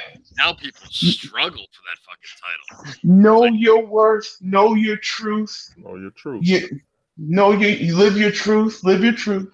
Live your truth. Be There we are proud. in real time right there, me and Pops. Oh, nice. That's Oh, man. It's family right there. Absolute legend. Respect that, man. Yeah, one thing that I keep raising with most Western men I come across, it's a very curious phenomena, and the phenomena is that the youth in the West does not have any gratitude for their parents. They're full of complaints against their parents. And I really I really struggle with this thing. Y- You know what it Because, is, Muhammad? Not to cut you off. Most of the parents complain about the kid in front of them. So I grew up through that. look, Yeah, yeah, that can happen. And that's what I I grew was up through referring that. to.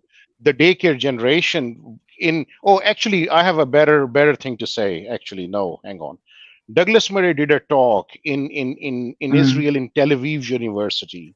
There's a Jewish guy there, very senior guy, I think 65, 70, and he stood up, and Douglas Murray was there, and he spoke, and he said, a curious difference that I see between the Israelis or the Jewish families and the rest of the Western civilization.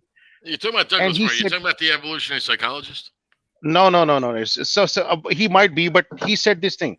He said, we love our children. They are the ones who make our lives meaningful. I look at everybody else in the entire civilization and the Western civilization, and parents say their kids are a liability or a problem for them. And that was mind boggling, which is it is actually true. So yeah, so you are right. Yeah. Yeah, you have parents like my mom my mom had me when she was really young. I used to hear, "I hate your father. I wish I never had you." I'll never forget the day, God rest my mom's soul, when she told my younger brother, like there were two twins, they were going through their rough stage or whatever, they got into trouble. "I wish I never had you. You should have been born." Mm. I said, and he celebrated my mom, but I said that shot a lot of things. Yeah, I lost respect for a little bit. Still love my mom, but I lost a lot of respect when she said that. I was like, wow, mom, how can you tell a child that in their face? Uh-huh. You know And what? that's not the worst story, man. That's not the worst story that I've Yeah, heard. That's deep. yeah, This is the mildest of the stories I've heard from men, grown up men of today, who tell me of what their mothers or their fathers said about them. Oh, I was left to my own devices. I brought myself up. They would leave me yeah, in a room. They would lock me up in a cupboard because they had to go elsewhere to have exactly. fun. And I just, okay, yeah, so no wonder the younger generation has, and it is understandable. Why would you have gratitude for such horrible parents who prioritize their lives ahead of their children's lives? Uh, And I don't know. well, it goes back to the society, man. All the parents, like you said, with the daycare thing, it's all about detachment.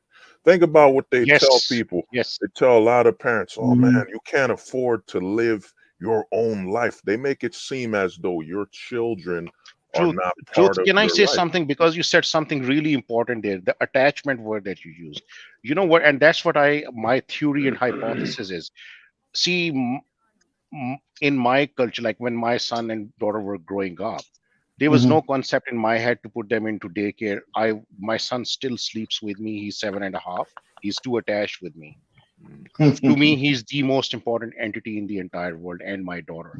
But Mm. when you start putting your kids at a very early age into daycare, or you live in at one end of the house, and the kids are and your kid is at the other end of the house in a crib crying himself to sleep, you never develop that bond because you're never touching them enough.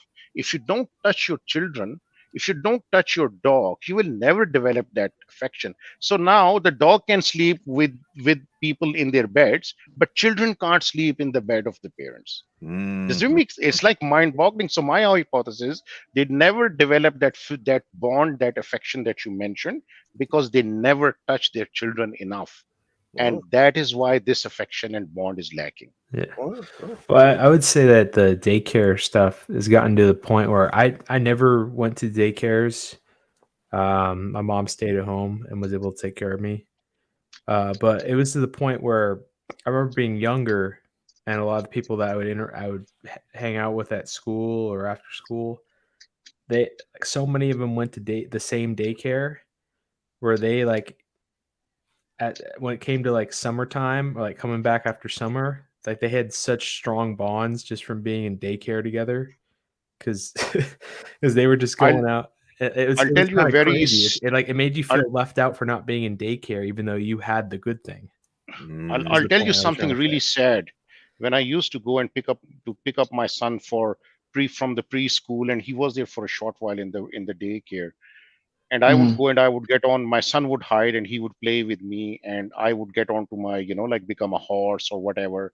He would come running, he would hug, and he would climb all over me, clambering all over me. Other kids would circle around me, and they would come and touch my cheek and my shoulder, and they would, many of them said to me, my parents never do that with me, why do you do it? And I could see that they yearned Oh to be man. held and lifted, and I would become teary, and this is what they were growing up with. Yeah. So I there, was there just, it is. This is what I've seen happening. but I was saying it's so common to the point where someone who doesn't go to daycare will feel like they're catching up when the summer Left ends out. and they go back to school. Well, it brings up that, like I said with the void, is that even, we bring up a guy like Solo, is that even if you have a two-parent household, if you're raised in a void where you're not attached to your family, you're being raised, for example, let's say we're all in the same daycare and the majority of the kids are in a single parent situation. So you're going to reflect those kids. You bring their trauma back home because you're relating to them. Then you come back home where you don't have an extended family. You're still being raised in that void. And the thing is, to go back what Caduceus said and what Muhammad said is most children are being Mhm. raised in detachments and being raised as an issue. And what David said is that, man, most parents don't want to admit the truth and take accountability that none of us asked to be born, man. It don't matter if you born at the wrong time for your parent. None of us knocked on the door and said, hey, it's time for me to come into this world. It's all about detaching themselves from accountability, and it's all about placing your woes on society. So it's surrendering your life to society, and that's where we're living at. And if you look at society, even the politicians, it's all about voting someone you don't know, someone that's different than that person. And one thing Caduceus brought up is notice they don't promote you being babysitted by your older cousin anymore. Your older brother, where they would pay someone in the family to watch over you. That's been removed. They now demonize that. Why would you let someone that's in your family that's 12 years old babysit his little cousin? No, That's that's family. it. That's That's it. family. That's family. That's it. Right. For because Yeah, because part of what for I'm saying. because Yeah. for thousands of years, for millennia, it was a lot. The majority of successful uh, cultures that added something to the whole of society had this generational thing where the grandparents, became old and too old to kind of get around, and they either lived in the same house, the exact same house as their children and the Yep. grandchildren, or they lived like next door. You know, they and it was a community thing where they all had a specific job where maybe they worked on crops or raising the chickens or the cattle or whatever it was. Everyone in the family had a job, and it was working towards the whole of the family unit. And that doesn't exist anymore. We put grandparents in nursing homes, we put children in daycare, and that's good. The daycare I'm kind of on the fence about, because I mean, it's good because they get to Take be as fuck, brother. Sorry. they get to be around other children, but at the same time, like Caduceus said, I was raised by my mother, and look at him. He's on his way to being a goddamn doctor. I mean, there's no accident. Mhm. Oh, that's what I tell people. I said the difference between you and me, that I am what I am and you are not that, is because of my parents. The difference is my parents. They are the difference that made all the difference. I put a link in there. Can you guys see the private chat? There's a link. This is something that I mentioned the other day. In Romania, Mm. they Yeah, put I can this see it. ban on having any kind of contraception. And what happened was, too many kids, communist country, and they did not have money to feed their kids. So the state said, the dictator said, okay, put them in the orphanages because state can care better for the children than the parents can. Read the story. I have still not been. Actually, I've heard the story. that's an old study. I'm familiar with it. So what actually? I'll give you the clip notes on it for those who are not Yeah, familiar with it. and Actually, this is they've actually shown that infants will literally die from lack of yes, human contact. They were yes, fed. They were yes. given all the necessary calories. The only thing that was different was they were Yep. deprived of human contact, and it literally killed them. Yep. And this is just tale of one of those guys who was adopted by someone in USA. And if you Google, you will find the studies that they actually pediatricians went to Czechoslovakia to actually study this whole entire group of children. Oh, sorry, Romania. I'm keep saying Czechoslovakia. My apologies. Yeah, this was in Romania. So and it is such a This was wrenching tale. This was under Ceausescu. He was the last communist, Yes. Eastern Bloc communist guy to fall. Yeah. And, Yep. That's exactly yeah. what it is. And I still not have been able to finish this tale because I start reading and I just cannot continue when I read this story. So, but it is a reality. I just want to tell you guys, I've had a great time backstage here. I've been banning people left and right. If I could bring up some of these avatars, I've been just kicking here. But I got to tell Tony got the finger on the button. Yeah, who's been trolling, man? You're very creative on your avatars. I'll give you that, whoever you are. And you must have about 30 channels. So, Good God. Sounds like Luigi to me. Was that Luigi or was that your buddy Solo? All the truth. Might be Luigi Okay, or sorry Paul. guys. Excuse me. I'll have to excuse myself. I have to go and attend a few things. All right, Muhammad. Great being here. Have a good night, man. Definitely. Coming on, man. yeah, Thank we're you. going to start Likewise. wrapping it up anyways. I gotta get up early, and but if anybody wants to stay backstage, that's great. We'll hang out for a couple minutes. I do want to send us off with a little bit of couple little clips here because we gotta lighten up just a little bit. I definitely got to play this one because of tonight. You're supposed to be alpha. Yeah. And you don't look like a thought. Yeah, so that's that was said to me by Hold the Truth. I Hey, he'll appreciate that. never live this down, as what David would say. Yeah. Oh yeah, you will never live. Yo, shout out to him. I was at work. I was trying not to laugh loud when he went up with whole play that I was crying. Ye will never live this down ever. Yo, he'll never escape that. That or the video of him dancing in the street with the orange and the dashiki, he'll never live that. I'm not really familiar with Solo. I'm really not. You don't Oh, want. I'm not even that familiar either. I just seen the funny stuff. Yeah, me neither. Yeah, I've only seen the goofy stuff. Yeah. Thank God. Yeah, I just I don't know him really, so but I am going to look into him now. I'm going to check out some of his content. Oh, you have don't- fun, man. You don't want to hear a man screaming. That's all the It's content. like a rabbit hole.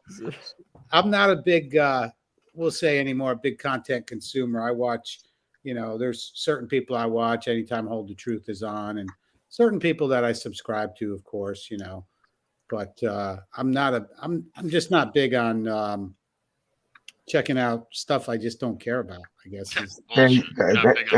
Exactly. But I do want to wrap it up with a nice little song. It's and we'll play this and we'll end the stream, but everybody want to hang out real quick and we'll go backstage for a few minutes. Oh yeah. I appreciate everybody in the chat. I see Woody's in there, Jay Neptune is commenting a lot, Black Circle, Timbo.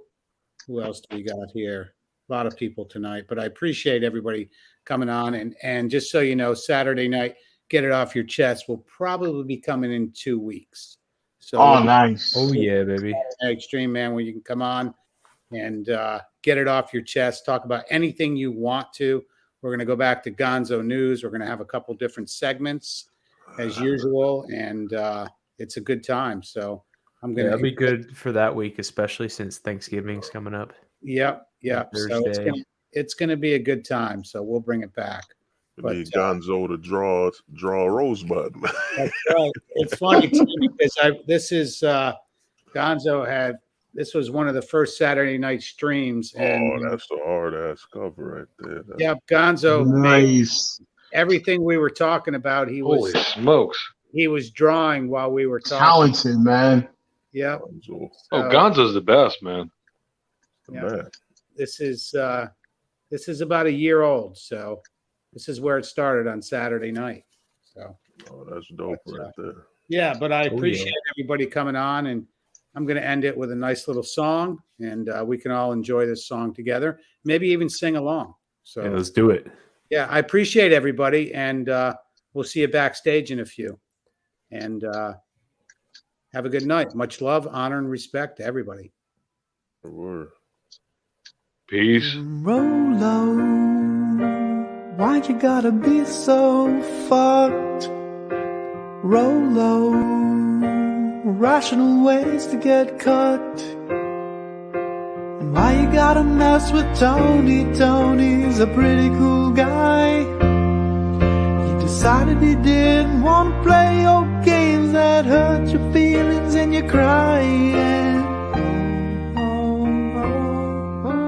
Rolo, didn't have to be this way. Why, Rolo, you gotta make things gay. He's social justice warrior disguised as a man. I bet beneath your makeup you're a clown in your clown band. Hey, Rolo, why you gotta be so fucked? Rolo, rational ways to get cut. Rolo, why you gotta be so fucked? Hey, Rolo, rational ways to get Guilty, guilty, guilty, guilty! You guilty motherfucker! You're guiltier than fucking sin!